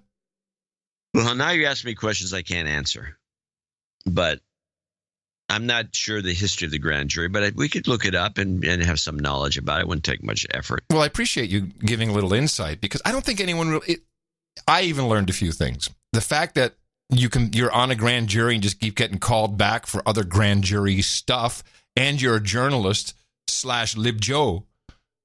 And that says a lot. I've always heard a grand jury can indict a ham sandwich. That's the line I've heard, and so I've kind of held to that. Well, I think that's probably true if they wanted to. Mm-hmm. But most of them do their jobs, and they don't do that. I mean, otherwise, Trump would have been indicted by now. It's really, I mean, I just, okay, so he's keeping the grand jury for another 6 months. Are these people sequestered? Do they not get to? No, they just called in. It's like a job. You have to go in every so often. Nice. Maybe that's my exit. The grand jury. They dissolve these grand juries. You cannot be on one forever. By the way, my great exit idea of butt wipes that are a glove, so you can just turn them inside out and throw them out and not contribute to fatbergs. Yeah. Already invented. Oh. Yeah, you can get them on Amazon. Great minds. Yeah. I don't know how great this guy is doing. 5 cents. It's a butt glove. It's kind of an interesting idea. Get your butt gloves right here. Butt gloves. I can't believe someone came up with my idea. I got butt gloves here. Butt gloves. Yes. The butt gloves. So anyway, that's that. Yeah. So it's just going to be never ending. It's going to keep on going. Yeah, that's what I would do if I was him. It's just like it's a job. It pays well, and you get a lot of power, and you got people working for you, taking people getting your dry cleaning, bringing the car around, all that sort of thing. It's fantastic. Hey, bring the car around. Thank you very much. So this guy, Steve King, who we talked about on the show before, he's one of the congressmen that is Is he under Republican? attack. Republican, is he not? Yeah, of course. He's a Republican under attack for being a racist pig. And he's pretty adamant about fighting the charges and everybody. They give him nothing but grief about it. Because he supposedly defends white supremacy when he doesn't. Now, why is there some issue that he's involved in that is under attack? This is a new version of it. I want to play. I got two clips of the same thing, but I get a little different dimension from. Let's start with Democracy Now!, the Steve King DN backgrounder. A key Republican lawmaker and close ally of President Trump defended white supremacy while assailing the diversity of the incoming lawmakers in an interview published Thursday. Iowa Congressmember Steve King told the New York Times, quote, "White nationalists, white supremacists, Western civilization. How did that language become offensive? Why did I sit in classes teaching me about the merits of our history and our civilization?" Unquote. Congressmember King went on to criticize the freshman class of Democratic lawmakers with its record number of women and people of color, saying, quote, "You could look over there and think the Democratic Party is no country for white men," King said. All right. This is a really bad. This is again. Who's driving shameful. this? Who's driving He it? never ever defended white supremacy, and they don't have a quote of him defending white supremacy. He was just saying that these terms, you can't even mention them anymore, or people get all over your case. You can't even say the words white nationalist. He says he's not a white nationalist, but he says if you even use the word, then all of a sudden you are. And that's all he's bitching about. And he's kind of, if you listen to the CBS report, which is Steve King again, I think they at least make it a little more palatable, a little more realistic. But they're after this guy for some reason. Speaker, I regret the heartburn that has poured forth upon this Congress and this country, and especially in my state. That's as close as Iowa Congressman Steve King came to apologizing today for comments being called abhorrent, racist, and reckless by members of his own party. In a New York Times interview published Thursday, the Republican lawmaker asked, "White nationalist, white supremacist, Western civilization, how did that language become offensive?" Facing a growing backlash, today King took to the House floor to explain himself. Under any fair political definition, I am simply an American nationalist. This conviction does not make me a white nationalist or a white supremacist. Tonight, South Carolina Senator Tim Scott, the only black Republican in the Senate, calling out King. When I have to hit the pause button to have a conversation about race and racism and polarizing comments by other folks in my party, it makes it far more difficult for us to sell the conservative brand. And writing in the Washington Post, some in our party wonder why Republicans are constantly accused of racism. It is because of our silence when things like this are said. House Speaker Nancy Pelosi condemning King's comments too. Is he fit to serve Iowa? He has said terrible things. Terrible things have been said by other people in this administration. I've been in a bigger fight than this one. King already has two primary challengers, one of whom told the Des Moines Register yesterday, "I won't embarrass the state." Garrett Haake, NBC News, the Capitol. Oh, so this is just a pre-challenge. We're just we're just challenging everybody. Just getting pre-challenge underway. Yeah. Jeez. You know, these people, they better do some work, too, while they're at it. They're not going to do any work. Do some work for us. As I was searching, I searched the Googles, which I always do during show days. Yeah. Steve King under attack. Every link now on my Google results page has a news guard icon next to it. Oh, because you put that app on your thing. To show me if I should even click on the link. So in other words, the list of Google links have to the right. There's a little. Well, that actually happens with the vast. Actually, to the left. It's on the left. To the left. Yeah, right. Well, to the right. Real. Oh, that's not. That's unsightly. Yeah. So it moves the link over one spot because the guard is there. How about that? I have to get this thing. You need this. You need this thing. Anything red is what I'd click on. Well, that's what I was looking for. It took me 3 pages. Let me see. Something good. 3 pages. No, 4 pages. Yeah, this will have a counter. This is counterintuitive. It's going to get. If I was running that little plug-in, I would definitely be looking for the red one so I could click on them and see what the hell's going on there. I'm sure they're also reporting back. I'm sure Publicis is building up nice little record of who I am.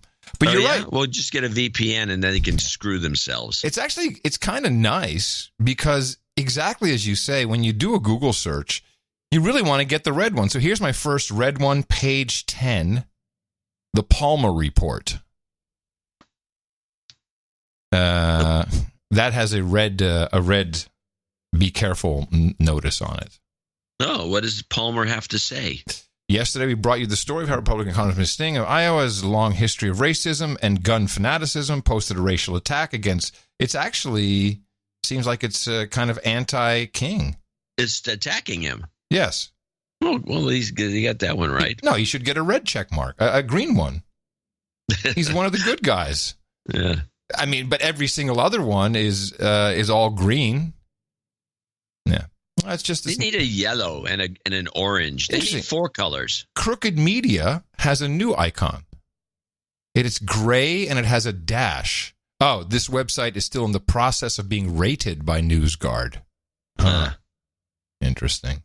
Well, since we're talking about forbidden words, because that's really what it is, it's time to educate ourselves. Just keep ourselves up to date, up to speed, au courant with the kids. The University of California, Davis has an LGBTQIA resource center, which is not correct in my opinion. I believe it is LGBTQIAAPK. But they say lesbian, gay, bisexual, transgender, queer, intersex, and asexual. And they have a listing here of words that hurt and why. Well, that hurts. As far as I'm concerned, that moniker they're using, their acronym is in itself hurtful. Yeah. Would you like to hear? It's only it's about 15 words. Oh, what do you think? Yes, words that hurt and why. Sometimes we say words without realizing the impact they may have on others. Say what you mean and mean what you say. Take time to educate yourself about language and histories of oppression. It says yourself? No, that would be my okay. emphasis added by me. We'll start off with bitch. Bitch is it commonly hurts. Used in hip-hop music. Targets and dehumanizes women even if used towards men, including queer and gay men. Wow, I know a lot of gay men who call each other bitch. But okay, it reinforces sexism. So this is a word that hurts and should be removed. Abolished. Ghetto. Describe something or someone as cheap, worn out, poor, dangerous, etc. Reference to the guy's ghetto. You're someone's ghetto. Yeah. She's ghetto. Yes. This is a hurtful word. Yeah. Illegal alien. Hurtful. Reduces. How is that? It's just a statement of fact. Well, maybe what are you supposed to use instead?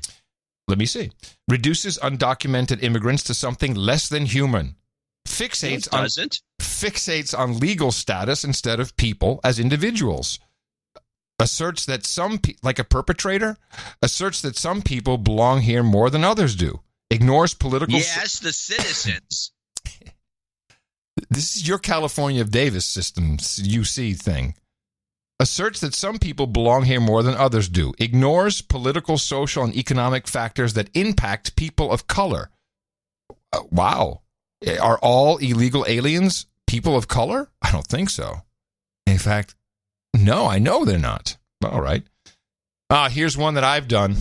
Yep. No homo. When have you haven't done no homo? No, in a long time, but in years. You know, it's like guys say, I love you, man. I love you, bro. No homo.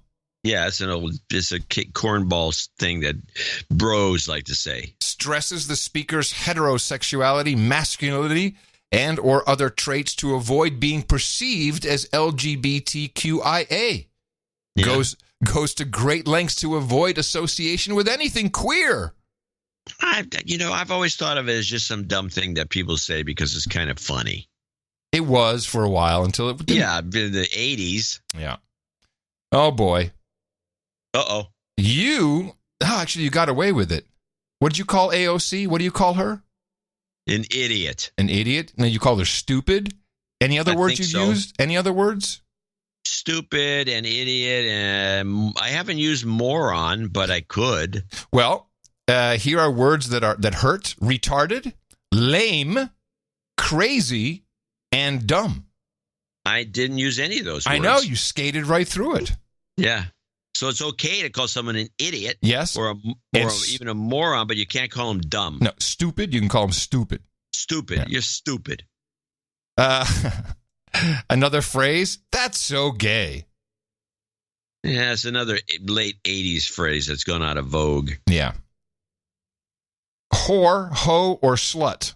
Whore? Whore, hoe, or what slut. About her? They do the pronunciation with the sopranos. Whore. Whore. Whore. I think whore may be okay. Yeah, whore. She's a whore. A whore. Bisexuality doesn't really exist. People are only gay or straight. Well, it's not something. Is that a statement of fact in that document? It's a hurtful phrase. Who says that? Well, apparently enough people to put it on the list. This denies the fluidity of sexuality. Ooh, fluidity. I got lots of always fluids. I got lots of fluidity tonight. And dismisses people's experiences and definitions of self. People deserve the right to define their own idea. Okay, blah, blah, blah. Fine. Yeah. Yeah. Fuck off. Well, on the other side, John, on the other side of that, we have, I think everyone is really bisexual. Yeah, this is, yeah. That's the classic thing a bisexual will say. This is often meant to acknowledge the fluidity of sexuality, but... No, what? They said that's a good thing? This is a way of checking people to see if they're, just a come on. Is that what it is? When you're looking for somebody to say, yeah, I think you're right. Well, next on the list. I never thought about it much, but I think you might be right. You're too femme to be bisexual. Who says that? I don't know. It must be a thing. Must be some other come on. Bisexual people just want straight privilege. I've never heard this. Oh, wait. What? Yeah, this is a hurtful thing, and people say it apparently. But check it out. Here's the next one. This has got to be my favorite. Bisexual people are just greedy and want to have sex with everyone. See, this is the University of California, Davis publishing this. Yeah, well, that's the farmers up there. Okay, now we get into some other things. Who do you see yourself ending up with? This is in the same stupid book? Yeah, it's not a book. I want somebody from Davis to send me a copy of this book. It's not a book. It's not a book. It's just online bullcrap. Resource Center.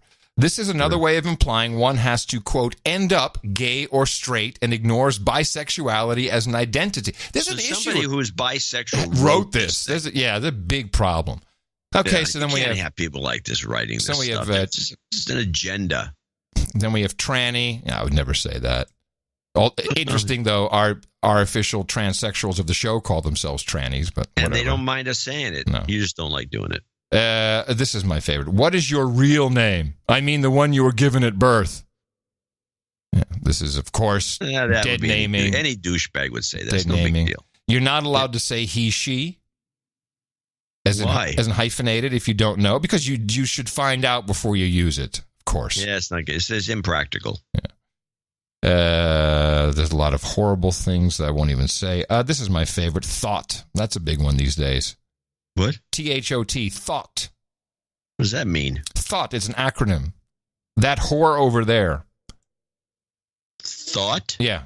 This has only come up recently. Point when you're saying that word? Well, you say, look at her, the thought. That whore over there.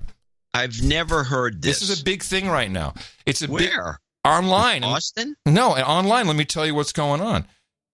There are entire groups of people who are reporting sex workers, webcam girls, other things like that, and it's called a thought. Leave the girls alone. They report them to the IRS.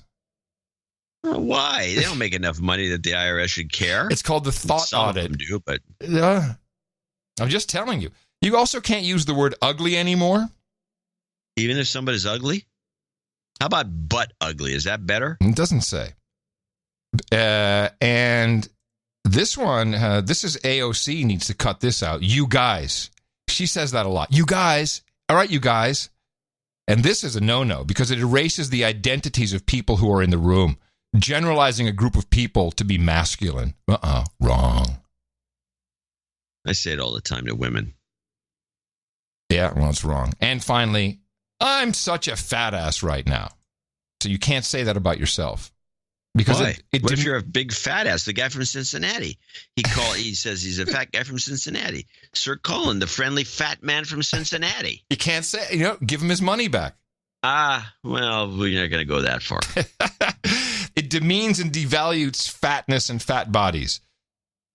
Reinforces harmful assumptions that fat people are gluttonous and are fat because they have no restraint around food. He's the fat guy from Cincinnati, the friendly fat guy. Does it reinforce the fact that fat men are friendly or jolly? It implies there is such an acceptable amount of food to eat, and anything more is disgusting. Or that enjoy doesn't imply any of such thing. Well, this is what's being taught in college. This is what's going on in colleges. I'm sure that's not the worst case scenario. No. Well, you're up to date. Thank you. Yeah, very good. This is one of those rare no agenda reports we often do that really keep people on the positive tip. On the cutting edge. Cutting edge of culture. All right. Well, while you're on the cutting edge of culture, let me tell you as we're all aghast about the Chinese social score and everyone's flipping out about it. Even Hillary Clinton referred to a dystopian future. Meanwhile, it's just building here in the most beautiful way. We have a control system like that. It's called your FICO score. Oh, yeah. And it won't be long until you can wear a little badge that has your score on it. I hear this combo all the time, people talking about, what's your FICO score? Now, it happens to be that the keeper has some outrageous score of like 886, which, she's very reluctant to actually marry me because she knows what's going to happen. Yeah, because she's going to get tanked. Her FICO is going to get tanked, slammed, butt slammed. It's going to get tanked all the way down to 500 or something. Come a little closer to my end, Whoa, baby. you got butt slam. But well, you got to think of it as the credit. Sorry. There may be help on the horizon for me, people like me who have, I have not looked recently, but I'm sure it's really bad. I've never cared. My FICO score, it looks like they're going to help out. You can get a boost. You can get a boost as much, maybe 100-point boost. So naturally, we're all interested because for those who don't know it, this credit worthiness report, this FICO, this number, lets people know if you can rent an apartment, even if you have the money. That just kind of, you have kind of a low FICO score. You may have the money, but I don't know. There's rumor that some people look at it in hiring and jobs. It's become this important number. There's documentation for this. So it's very important, slave. Well, you got to think of it as the credit catch-22. In order to borrow money, you need a good credit score. But to get a high number, you have to show a solid credit history. With that in mind, Experian, one of the three major credit reporting companies, is piloting a program called Experian Boost. The premise is simple. If you're willing to share more of your personal information, you may see an immediate increase to your credit score. Consumers who opt into the program allow Experian to access their bank account and track utility or phone payments. That data is added to their credit file, and then they get an updated score. Experian says scores rose for 2 out of 3 consumers participating in its pilot phase, and 10% of those with a so-called thin file had enough credit history to be given a score for the first time. Now, there's another program expected to be rolled out this summer called Ultra FICO. It's a partnership between Experian, the fintech firm Finicity, and FICO, the credit scoring company. Consumers, again, must opt in to allow access to their savings and checking accounts. Their balances will then be monitored to see how they manage cash flow and pay their bills, and all of this data will be used to calculate a new and possibly higher Ultra FICO score. Now, that's good news for many consumers and for lenders, too, who will be able to draw from a larger pool now of potential borrowers. It's great news. Just let them access your bank account so they can see how you're doing. And they'll give you little graphs and little charts like, oh, do a little better, pay on time, you can do it, come on, you're this little engine that could. Woo-woo. Wow. This is your dystopian future. This is where it all comes together. Right. This is where it's disgusting. Yeah, and CNBC is jitty about it. Oh, no, they're all, that's they're all jitty with it. Yeah. They think that's great. I can't wait. Do they have one critical thinker at CNBC ever that can maybe say, hey, maybe this isn't such a great idea? Yes, they do. Oh, good. Jim Cramer. Oh, please. Listen, there is another product idea in here somewhere. I mean, you've seen the Black Mirror episode where you can look at someone, I mean, it's augmented reality, where you can see someone's score above their head. I think that there's there's a way for us to create some kind of app or something. Yes, I agree. That takes your Ultra FICO score, your Experian Boost Ultra FICO score, and it moves you from your thin file, and then you can add stuff to it. Just taking how many likes you have on Twitter and just, average it out and give someone a score higher or lower. And we just need to claim FICO, it's just a commercial company who started this business. And now they're like the government standard of worthiness as a citizen. Yeah. We can go on top of that. We just need to brand it right. We can have a better score that incorporates the FICO score. There was something that I think Clout. If you show side boob, business, by the way. If you show side boob, you get extra points on your Instagram. Yeah, well, see, this is where we go off the rails. Oh, I'm sorry, I'll stop. Clout was trying to do something like Clout, this. You're right. Clout. It was a reputational score. Yeah, a reputational score, but they couldn't really get for some reason. One of the reasons was people like myself wouldn't join. Mm-hmm. And I'm not just saying I had anything to do with that, but lots of people wouldn't join because it's like, who cares what my Clout score is? I mean, how hard up are you for self-esteem? Yeah, you have to get a high Clout score. It was Clout, but if it could be institutionalized, which is what you're suggesting, as opposed to being just some gimmick, yes. I checked in at the McDonald's kind of thing, which is just junk. Well, it was Clout with a K, which apparently was purchased by Lithium Technologies, and they shut it down. So I haven't looked into Lithium, what they're doing. There was possibility that GDPR may have played into Clout's downfall. This was pretty recent. When did this happen? This year. Oh, they just folded. Interesting. Yeah, just folded. Well, they appear to have only done here's what your mentions on Twitter, Facebook, and Google. But I think it should be, how many pictures of friends are you also in the picture? That would be. I would agree with that. Plus, so you get a plus for that. It's got to be a little more. I think the way to make it work, because nobody really cares about what I'm just about to say. It should be a little more spooky. Spooky. Yeah, like spy-ish. It's like CIA stuff. Right. What you just said is how many times are you in the picture somebody else took? Yeah, that's what I said. Yeah, that's what I said. That's spooky. That's great. You need to be more spooky. You need to have more ideas that are spookish. Right. Stuff that way you can build the company up, and you got some of these algorithms. You come with some algos that do this searching. It goes through the Flickr pictures and all the rest. And then that one of these operations buys you. We need a name. Exit. Yeah, we need a name for it though. If we have the right acronym or the right name, I think we could build it. Creep score. The what? Creep score. Creep score. Just think? No. Keep working on it, John. I'll come up with something. If we did it with a K and we could come up with a great creep acronym. Score, yeah. Creep score. Yeah, that might be okay.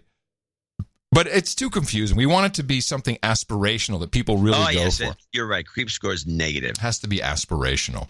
I'll think of something good. Okay, we'll work on it. I'm going to show my support by donating to No Agenda. Imagine all the people who could do that. Oh yeah, that'd be fab. Yeah, on No Agenda in the morning. And we do have a few people to thank for show 1103. None of them creeps, by the way. With Robert. How about value score? Something like that. I think there's already a value score out there. Okay. No. Robert Blank Shane, I believe, $100. He wants to know how he reaches us. I email. I never seem to get a reply. Really? Well, there you have it. Let me see if I got a note from Robert Blank Shane. I don't think so. I've never heard of a note from him. Maybe it could be my fault. He'd like to speak of my college, St. John's College, at great length. Okay. Well, he says most definitely. Oh, okay. Yeah. All right. We want to hear from you. Last time I heard from him, he was going to Rwanda and Tanzania. Oh, he's an economic hitman we need to hear. Because I lost my guy. He stopped. Well, I think he still listens, but he's turned into a just large amygdala Trump hater to such an extreme that I don't think he can write the show anymore. And he doesn't give us tips on anything going on. Huh. Oh, I mean, not Blankstein, but your guy. Yeah, my guy, not this guy. This is a different guy. This guy might replace him. Okay. We'll be looking for your email. Blank Shane on deck. It's adam@curry.com. It's not that hard. Yes, Blank Shane on deck, waiting for you. Yeah. We want to know more. Sir Joel, battle-born Black Baron of Northern Nevada in Reno, 8008. John Knowles, Baron of Murfreesboro, which is where all the techies are surrounding that area in Tennessee, 8008. Sir Michael Moss, 8008.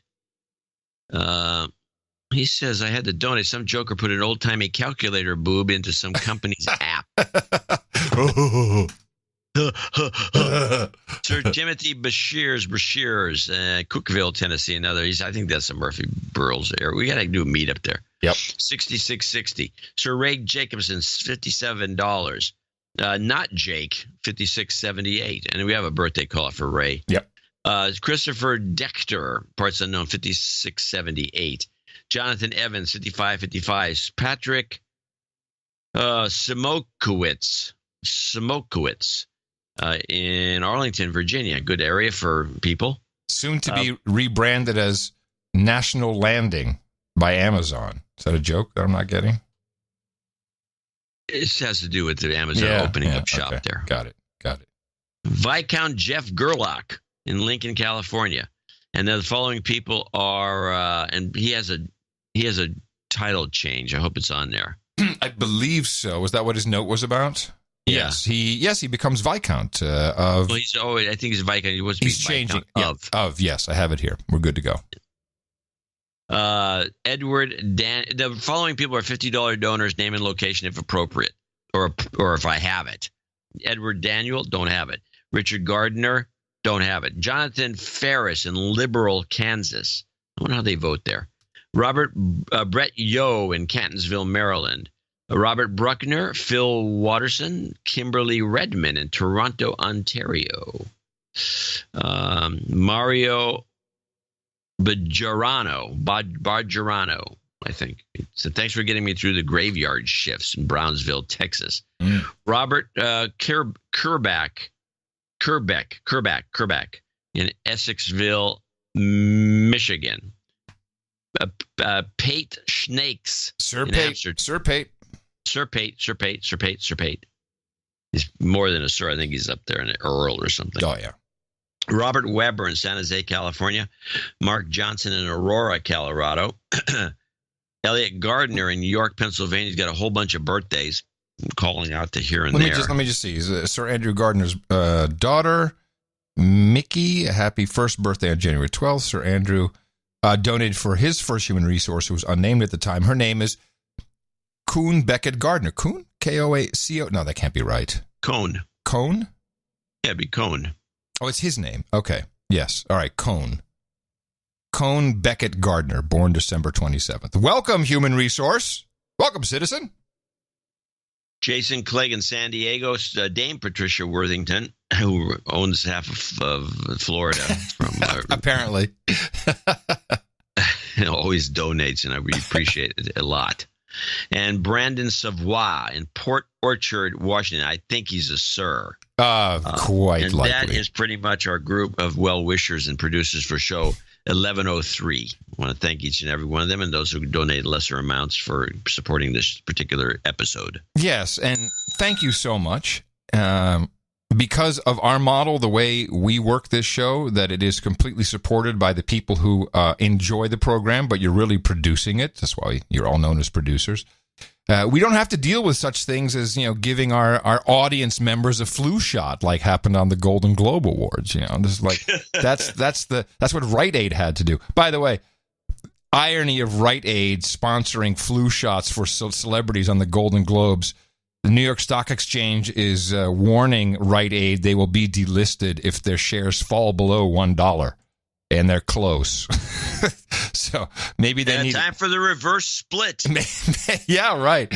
Maybe they need a little strategy on how they want to advertise. They'll do a reverse split. That's your bet. That's your easy way out.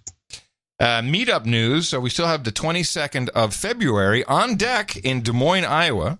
I got to talk to Mimi because I don't hear any noise coming out of what's going on. I thought that was in organization mode. Do you know anything about it other than from me? I don't know anything. I'll ask Mimi. She'll tell me. I sent her 2 producers who wanted to organize. Okay, well, she's been busy. Okay, well, that's fine. That's why I'm checking. Texas meetup. We have a date and a venue. Oh, bull.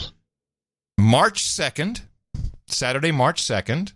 I wish it could have been March 3rd, 3-3, but that's a Sunday. And here's how... Fridays are better, but Saturday's okay. We could do Friday. I mean, the reason I'm going to tell you... Why is it better? It's not better. The research that we've been doing. Okay. The reason Friday's better is because you have a bunch of people. It depends on where you put this. If it's going to be a long trip that everyone's going to have to take, then it doesn't make any difference. But if it's in a town where people work and they commute to their job, they would like to be – they're already in town on Friday and they quit work around 5, although nowadays it's 4. But they quit work and then they can come right to the event. Otherwise, if it's a Saturday, they go home – and then they're some distance from the event because they're not in town anymore. They're in the suburbs or they're someplace else. And they have to make another trip into town, which is a lot of extra work and you'll lose people. Well, it's going to be Saturday. Just listening to you, you have no idea what Austin traffic is like. Yeah, you leave your job at 5 and you're going to be at a meetup not until 7:30. So no, it's not going to happen on a Friday. It will be Saturday, and I'll tell you about the venue based upon a note I received 2 days ago. Adam, I was turned on to your podcast by the Grimericans and absolutely love it. Growing up in Austin, a true Austinite, I love listening to Art Bell, the George Gordon School of Law, Alex Jones when he was still on public access, and Pirate Microband FM radio right here in town. You two guys really nail a sane fact-based version of the truths that are out there in front of all of our faces. Austin meetup could be planned at Austin Beer Works, where I work. He doesn't just work there. He is the brewery ambassador. So if he says, if you're inclined to do it there and not only planning one, let's do it. So I had a back and forth with him. So they're very happy to host us. The Austin Beer Works has a 250-person capacity. He says he'd just like a heads up, more or less how many people are coming so they can staff appropriately. And they will also bring in a food truck for us. And if the weather holds up, the patio is very nice and shaded, allows for more room to mill around. And this is Ross Reynolds, the brewery ambassador at Austin Beer Works, and looks like we're going to do this March 2nd. Okay. And this is the Texas meetup. Other states more than welcome to join.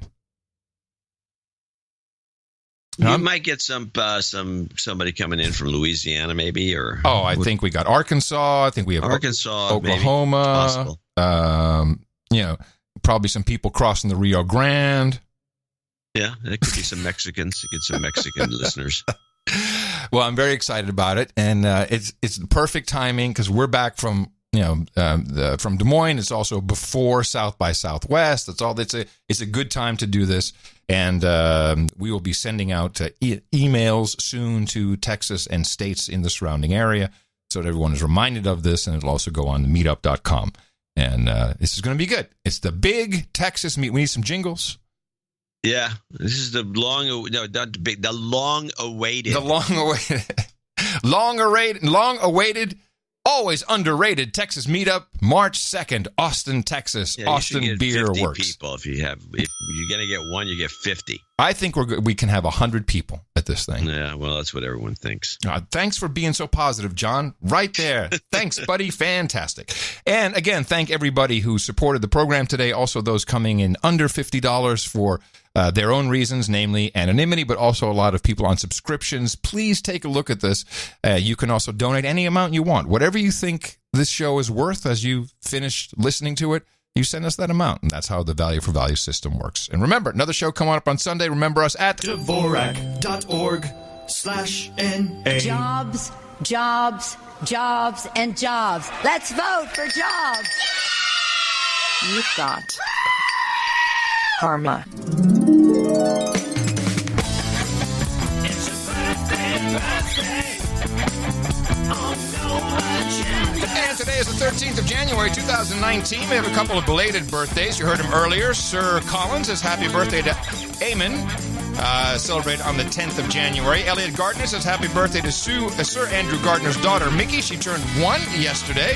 And then we have Sir Ray Jacobson turning 57 today. Sir Colin's father, Arthur, will be celebrating on the 15th. And his aunt, Kathy, will be celebrating her birthday on January 16th. We say happy birthday from everybody here at the best podcast in the universe. Come gather round, douchebag, producer and slave, as we all thank your brothers and sisters who gave, and some of them nights, some of them days, for the titles are a-changing. The titles are a-changing. That's right, everybody. We've got Viscount Jeff Gerlach. He becomes Sir Jeff Gerlach, Viscount of Utopia, and Sir Mark Milliman moves up to barony, and we appreciate your support as well. Thank you so much. We'll put all that in the show notes at nashownotes.com. Holy crap. It was so short, this donation segment. Why? Well, normally we're 20 minutes later in the program than we are right now. Oh, yeah. This is a good time to be not, yeah, it's fine. What else we got to talk about, though? Oh, I have lots to talk about. Okay, well, let's talk about it. Okay, how about Act 9? Okay, Act now you 9. got me buffaloed again. Gilet jaune, le gilet jaune, the yellow vest. Oh, the yellows. That's right. It is now Act 9. So 9 weekends in a row. As many as 80,000 police officers will be deployed across France this weekend as the authorities prepare for the 9th week of the Yellow Vest protests. By the way, I keep saying the next show is Sunday, but it's Thursday. Today's Sunday. I'm so confused. 5,000 police are expected in Paris alone for the Gilets jaunes movement, which was first created to oppose a planned fuel tax rise, but grew into a Notice how the Euronews just kind of skips over the carbon tax. Oh, it's just a fuel tax. Which was first created to oppose a planned fuel tax rise, but grew into a protest about inequality and spending power. The demonstrators carried a range of placards, including one that called on President Emmanuel Macron to either give in or step down. Our demands are quite simple, and the answers are either violent or strict, this demonstrator says. When there is real recognition that we're here in the streets, and Macron acknowledges this in the media, then maybe we'll make some progress. France has struggled to contain the movement in part because it has no apparent leader, nor is it affiliated to a political party or a trade union, making negotiations rather difficult. The past weeks have seen violence on the streets, but some Gilets jaunes have put the blame for that on far-left and far-right groups. Fantastic how now they say that the protesters themselves are saying the violence is coming from far left and far right, which in fact was what President Macron said. He's the one that started that. Huh. Yeah, they're these guys, man. This whole French thing. I mean, he's French. Well, they think that they're going to negotiate. No, this will not end. The French is going to bring the government down. It ends when your head is lopped off. Yeah. That's where they're always. That's where the end. Yeah, that's their target always. That's their end game. Macron has to quit. Ooh, well, I don't see that happening. Well, I don't either, but he has to, or this is going to continue. Article 13 of the EU copyright reform law. You know, a new year, new round, new chances. Looks like we're going for a January 21st finalization. You'll remember this, John. This was being discussed primarily Article 13, as it would basically prohibit any copyrighted work from being used anywhere without direct attribution payment and all kinds of stuff. And you know, it seems like another attack on fair use. A nightmare. It's an attack on fair use. Well, negotiators currently have reached an agreement on the core of Article 13. They still want to make internet platforms directly liable for copyright infringements. This is going to be a tough one for the Sosh Nets and the Googles. Here's the timeline. This week, 18th, the national governments will vote on the council's position ahead of the final negotiation. This is how, if I can just use the word, this is how fucked up the EU is. So we're talking about something that is completely unenforceable, will ruin commerce in the EU, I guess. Hopefully will ruin social media. So I don't want to say it's a bad thing. But here's how it works. National governments vote on the council's position ahead of the final negotiation. This is the moment of truth for EU member state governments. Will Italy keep its promise to vote against it? Will Germany say, yeah, we're against it, or we'll go for it as long as small businesses are excluded? Poland up in the air. So that's the 18th. That's just before the final. Hold on. Who's behind this that anybody wants it in the first place? What is wrong with the current copyright that we have? The very liberal copyright laws that we have, where you maintain a copyright for 150 years after your death. I don't know. So who wants this? Disney? Probably. Yeah, probably. January 21st. Then we will see the trilogue negotiations between Parliament and Council, which is an attempt to finalize the text. Then March, April timeframe, final vote in the Council. That's Starfleet Command, unelected people. March 25th, 28th, but more likely mid-April, they'll have the final vote in the European Parliament. So here's the current status. Article 13. Applies to internet platforms that organize and promote large amounts of copyright-protected works uploaded by their users in order to make a profit. So that is, let's see, what are they saying here? Copy protection does not mean copyright infringing. This is what they're arguing about. So I think it's coming down to semantics and words. Copyright protected, not the same as copyright infringing. All creative text, photos, of course, everything is automatically copyrighted, more or less. Yes. So there's going to be this distinction of copy protected versus copyright protected versus copyright infringing. Let's see. It's still about who will be liable for it, and if the social media networks can demonstrate that they are doing everything they can to deploy the strictest possible upload filters. This is never going to work. No, that's not going to work. But what is the real target here? Are they worried about people, reproducing a photo, an AP photo on their Facebook feed? No. Or are they worried about downloading a latest new movie? I actually think it's more about we're seeing politicians now in the U.S. who have figured it out, that the old system of politicians and news corporations working together to determine policy, to set the mood, to set the tone, the narrative. In Europe, they still haven't really, and not in the States either, but they really haven't figured it out that way of doing things is over. They're still operating on the premise of, well, if we can control the news and make sure there's no fake news and people aren't using, stuff to create fake news out of other news, then we can control the news, help our news friends, so that only the good news gets out. To me, it feels something like that. Nah. You're thinking it's more Disney-like? Generally speaking, if anything gets this far, it has to have Disney-like characteristics, meaning otherwise it wouldn't get this far. I mean, just a bunch of lame brains from the news media, they can't come up with a scheme like you just described. Well, they already have this, the copyrighted works and YouTube, and, they have things in place. So I don't think they're relitigating that. There's something else going on here. We have to look into this. Somebody out there knows. We have lawyers. What it's really, really about. Yeah. Somebody knows what's what driving the hell's it. going on with this stupidity. Well, it's protection of something, because everything they do is either to protect some brand of cheese, some soap. Yeah. Disney soap. Yeah. If you look at the agreements, what was it, the big TPP agreement? Whatever is public about it. That was to protect the pharmaceutical companies. Yeah, exactly. To protect what kind of drugs we got. It's not about you, stupid slave. Yeah, it's to protect the prices of drugs. It's all a scam. Yeah, exactly. So there's something scamish about this, but we don't specifically know what it is. Once we find out, it'll open up a huge door of information, and we'll see what the hell's going on. We'll be the only ones, by the way. Austin announces yet another new dockless mobility solution. Oh, God, now what? Yeah.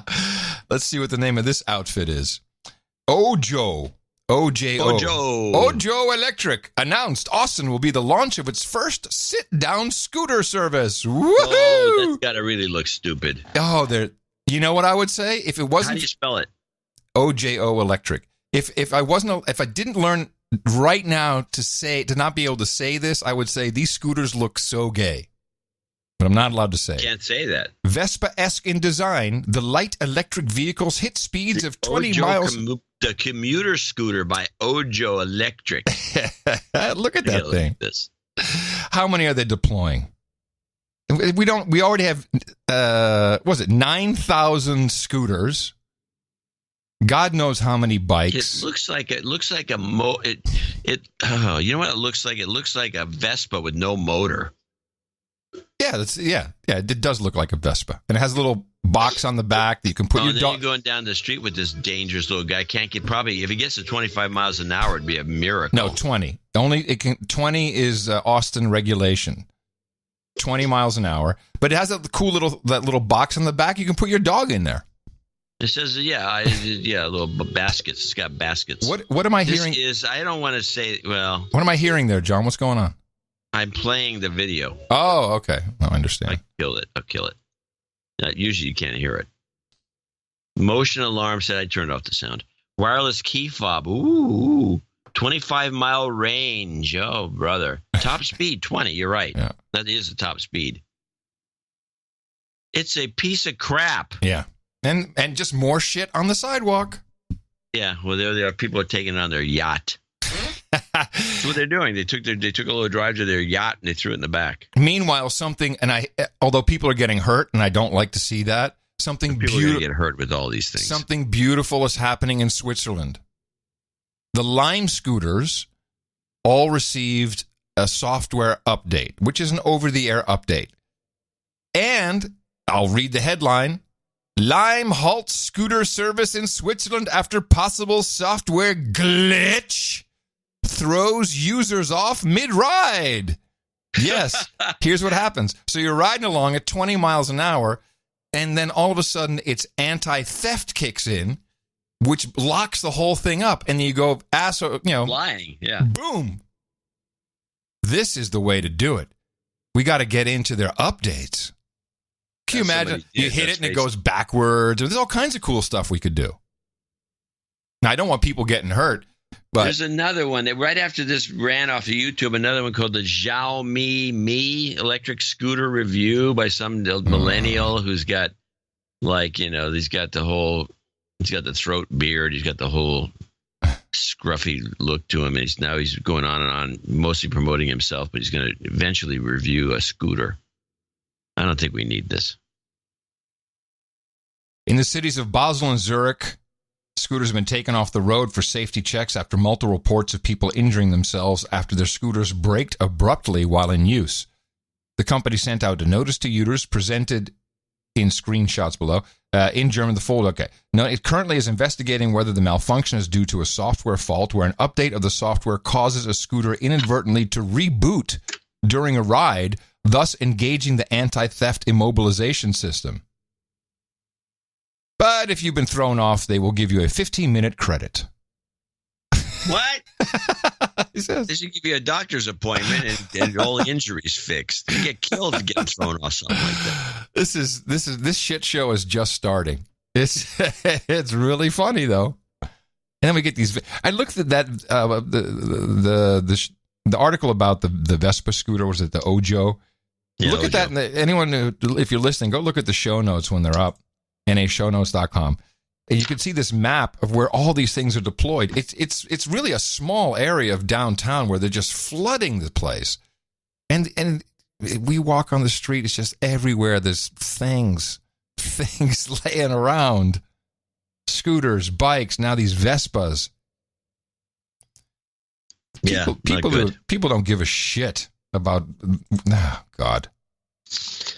All right, let's go listen to Maduro out of Venezuela, get a little update on him. We hear him speaking a little bit, and he's blaming everything on Trump. Venezuela is the center of a world war of U.S. imperialism and its allied governments, and they have tried to turn this formal, legal, constitutional, and peaceful ceremony into a world war against our country. The U.S. and its allies have refused to recognize Maduro's presidency, calling last year's election illegitimate. Other Latin American leaders, including Evo Morales of Bolivia, Daniel Ortega of Nicaragua, and Miguel Diaz-Canel of Cuba, welcomed Maduro's re-election and joined Thursday's inauguration in Caracas.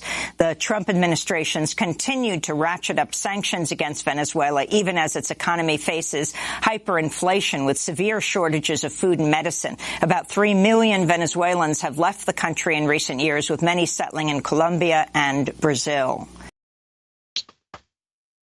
Yeah, that's just going down the tubes. Of course, she kind of sides with this Maduro character. Even though he's the Trump of Venezuela? No, Maduro? Isn't that what you said?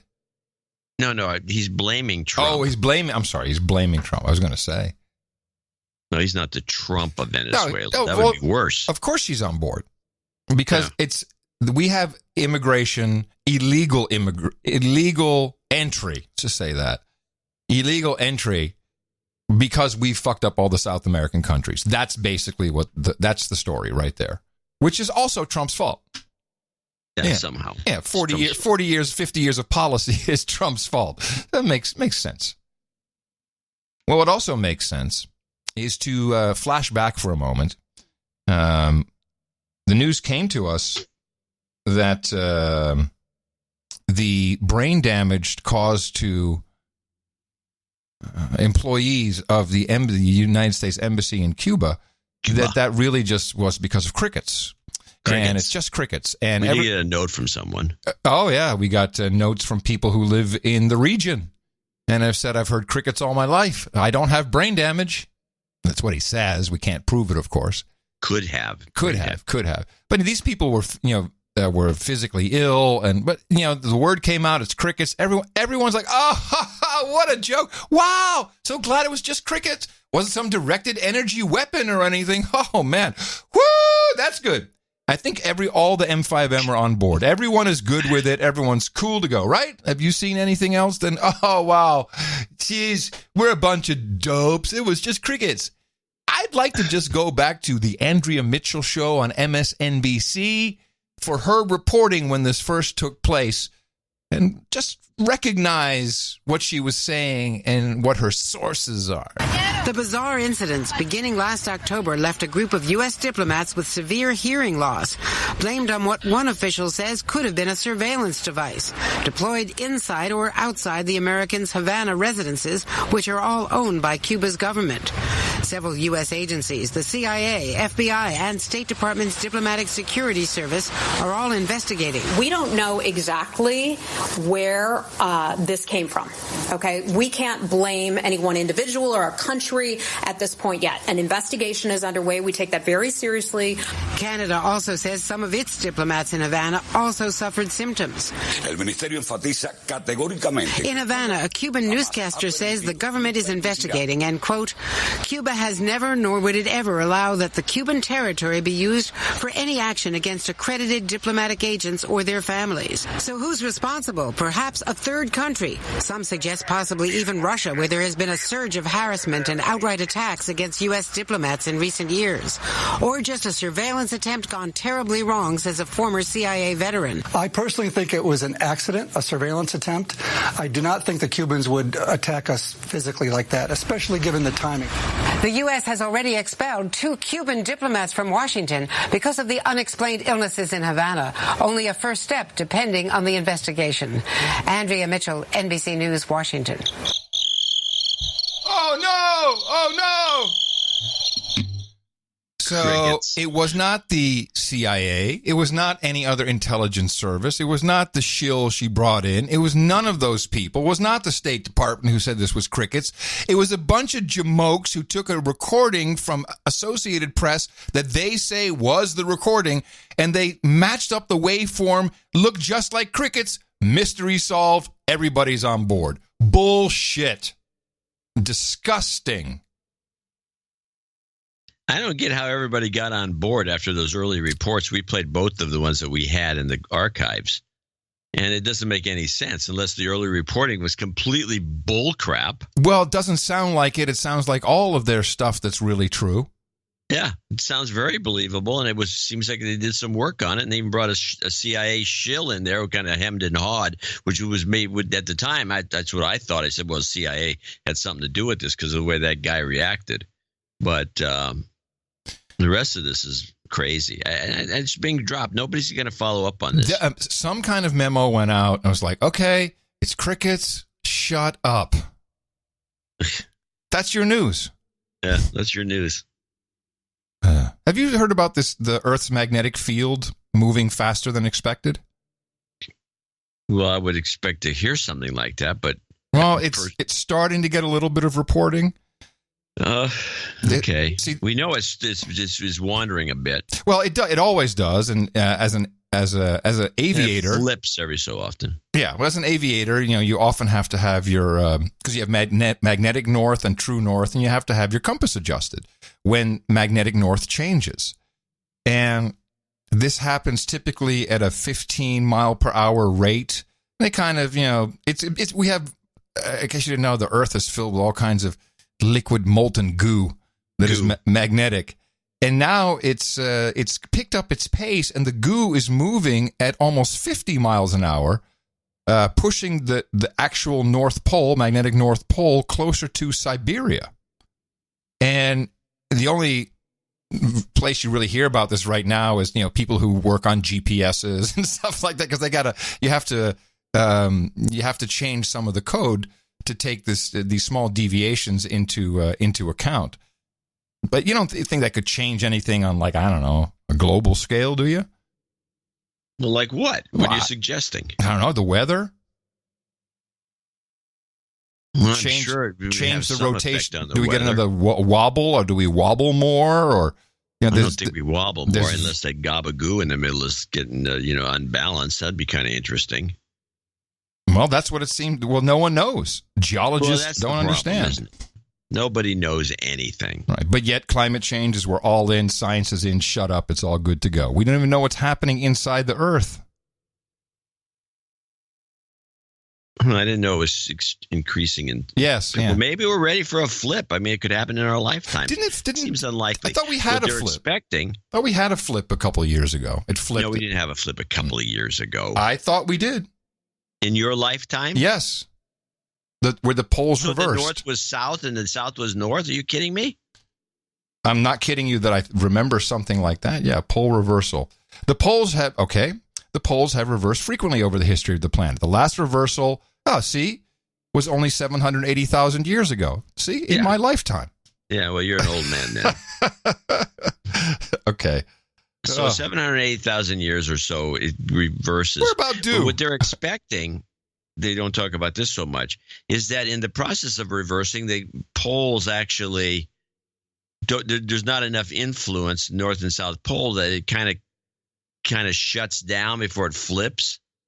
So we get to see the aurora borealis everywhere. Oh, not only that, satellites will fall from the sky. Well, I don't know if anything's going to fall. Earth will see a geomagnetic apocalypse. Now you're going, you're reading from the global warming. No, I'm actually reading from National Geographic. From what year? January 31st, 2018. And it says that the satellites are going to fall from the sky? Well, it says that's what people think might happen. It literally says we are all going to... Just because if things flip doesn't mean gravity is going away anytime soon. We are all going to die eventually, but chances are that we will not immediately perish when Earth's next geomagnetic reversal occurs. That's their conclusion. Okay, good. It's okay, if it happens soon, won't that be bad? Unclear. Scientists estimate the past polar flips have been rather sluggish, with north and south migrating to opposite positions over thousands of years. This is both good and bad if you're concerned about how a geomagnetic... Blah, blah, blah, blah, blah. All right, no one knows anything. Nothing. But if we can stay with climate change, there is something, a great idea. And I'd like us to push this idea. to save the world from nasty CO2. And the BBC came up with it. Roger Harabin, the BBC environmental analyst. So we know that consumption of meat, contributes largely to, what do they call it? Carbon pollution. All right? Cow, the farts from the cow, just the processing, just all of this stuff. So what have people been asking us to do? Hold your breath. No, eat bugs. Oh, yeah, bugs. They've been pushing, have people eat bugs. You see bugs everywhere, bugs on the menu. Now, people have some kind of reluctance to eating bugs. I think you and I have a reasonably big reluctance to eating bugs, certainly to save the earth. We're not reptilian. But BBC has a great idea. Pet food manufacturers should be forced to make pet food from bugs. Oh, that's an interesting idea. This is a great idea. Huh. And it kind of puts two of our favorite memes together. Dogs are people, and let them eat bugs. Well, a lot of what dogs eat are byproducts of the meat industry. Mm-hmm. Where are those byproducts going to go now? No, there'll be less. We'll just have, less. I don't know. I like the idea. Feed your dog bugs. It's definitely a trendy idea. Yeah, and then the dogs, eventually they'll get all angry and start attacking their owners. Yeah, that's your wishful thinking. It says it right here in National Geographic. Confused. Here, play this. This is I have I do have a global warming story. Global warming report. This is the latest oceans warming. Climate News, a major new study published in the journal Science finds the world's oceans are absorbing heat at a far faster rate than previously predicted, a finding with troubling implications for the future of life on Earth. The study found greenhouse gas emissions are warming the oceans 40% faster than even the dire predictions made by the UN's top climate scientists 5 years ago. The authors write, quote, "This warming has contributed to increases in rainfall intensity, rising sea levels, the destruction of coral reefs, declining ocean oxygen levels, and declines in ice sheets, glaciers, and ice caps in the polar regions." Whoa. Yes. Lots of stuff happening. Tons of stuff going on there. Yeah. Flip. Let me look at the window. Yeah, same thing. Nothing's changed. I want to play a couple more clips of this William Arkin guy who has this new book out. We didn't do. Yes, this is the writer but journalist who left. Bull crap, and he left. They're all just a bunch of spooks. Let's play his take on the FBI. Well, there's a crazy collateral damage of Donald Trump, and that is that there are a lot of liberals in America who believe that the CIA and the FBI is going to somehow save the country from Donald Trump. Well, I'm sorry. I'm not a particular fan of either the CIA or the FBI, and the FBI in particular has a deplorable record in American society from Martin Luther King and the peace movements of the 1960s all the way up through Wen Ho Lee and others who have been persecuted by the FBI. And there's no real evidence that the FBI is either is that competent of an institution to begin with in terms of even pursuing the prosecutions that it's pursuing. But yet we lionize them. We hold them up on a pedestal that somehow they're the truth tellers, that they're the ones who are getting to the bottom of things when there's just no evidence that that's the case. He never wants to work again. Is that his general mission? Slam. Is that what he's looking for? I don't need work. I made plenty on my books. Wow. Yeah, he definitely goes after him. This is what we heard before from other super progressive, the real left. Yeah. Remember those black guys that they have a podcast, and they were going on baffled by the fact that all these progressives are talking about how great the FBI is when it's been known to be a kind of a horrendous operation, not doing anyone any good. That's fantastic. But, Amy's still irked about the fact that she's, a stooge. Yes, she's working in stooge land, and she has to listen to this guy. Go tell her about herself. He does not like it. Not good. You got another one from him? Let's play. He's got a little thing on the Information Society option. I thought this was kind of interesting. Well, there's no question that the national security establishment has grown and it has become far more powerful than it ever was. But here's the change. We've shifted from the industrial age to the information age. And consequently, we've also shifted from the dominance of the military-industrial complex, if you will, to a much more insidious and much more difficult to diagnose information complex. So the advent of contractors, the advent of a professional military, which means that the military itself touches fewer and fewer lives in America, all of those work together to make the national security state more and more embedded within our society, but yet at the same time more difficult to get to, more difficult to understand. So most people would be surprised to learn, for instance, that Amazon is one of the largest defense contractors, that they're building the cloud and they're building the data centers which support the intelligence community and support the military. And there are other civilian companies that we associate with being civilians who are also terrific beneficiaries of the military's largesse. So to me, to diagnose properly where we stand today, the point of the Top Secret America investigation was to show the wild growth of all areas of national security and this new invention of homeland security, if you will, but at the same time to point out that it wasn't something that was necessarily segregated from our society. It was more and more embedded within our society, and that made it more and more difficult to analyze properly and to do something about. Oh, I wanted to hear what Amy said to that. She just pushed him on to the next topic. She didn't say anything. Oh, my. Yeah. Well, there it is. There will be no news. By the time it's time to elect a new president, it's nothing. And we're riding this ship all the way to the bottom. We're riding this baby all the way. All the way to the bottom. As long as we get the support to ride this baby, we will. Yes. And we appreciate the support we received today. And we're twice a week now on Thursdays. So even though I said Sunday, I meant Thursday. And today is Sunday. And so. Yeah, it's expected. I have an overexposure of fake news coursing through my veins. That's what causes it. Thank you all for supporting the show. Thank you for producing. And remember that we will be back on Thursday. Remember us at Dvorak.org/NA. I am coming to you from downtown Austin, Texas, capital of the Drone Star State and dockless mobility in the 5x9 Cludio in the common law condo. In the morning, everybody, my name's Adam Curry. And from Northern Silicon Valley, where we say, go Chiefs, go Rams. I'm John C. Dvorak. We'll be back on Thursday right here on No Agenda. Until then, adios, mofos, and such. Ow.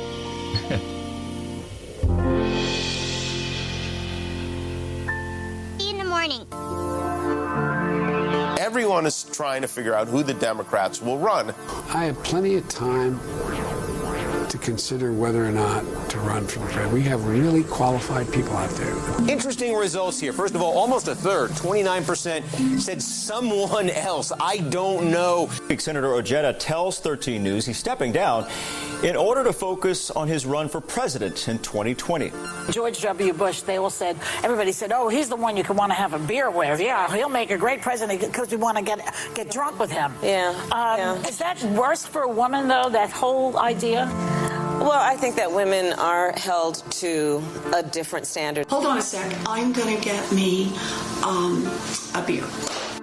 She's now revealed that the beer she was sipping was a Michelob Ultra, what she calls the club soda of beers and her favorite. I have decided to run and will be making a formal announcement within the next week. Whoa. Amy Klobuchar of Minnesota, she's the one that I think is interesting to watch because she does very well in rural areas, which is not something most Democrats can say these days. In the morning. So if Mike were to run, doing it as an independent wouldn't work. Whether he actually runs as a Democrat, I don't know. I know he'd be the best person to be president. Yo soy candidato para presidente de los Estados Unidos.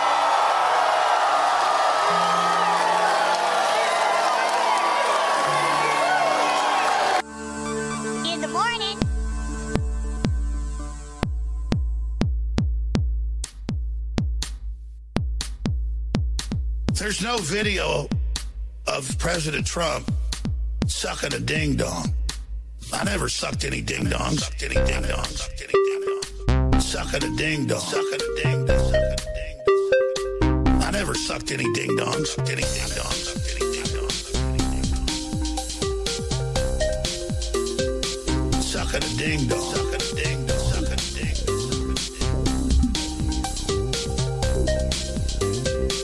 I never sucked any ding-dongs. There's no video of President Trump sucking a ding-dong. I never sucked any ding-dongs. But I'll tell you, they were going to blackmail me to start World War III about one. I'd say, hey, I sucked a golf ball through a freaking garden hose. Sucking a ding-dong. I never sucked any ding-dongs. The best podcast in the universe. Mofo. Dvorak.org/NA. There was a lot of butt squeezing.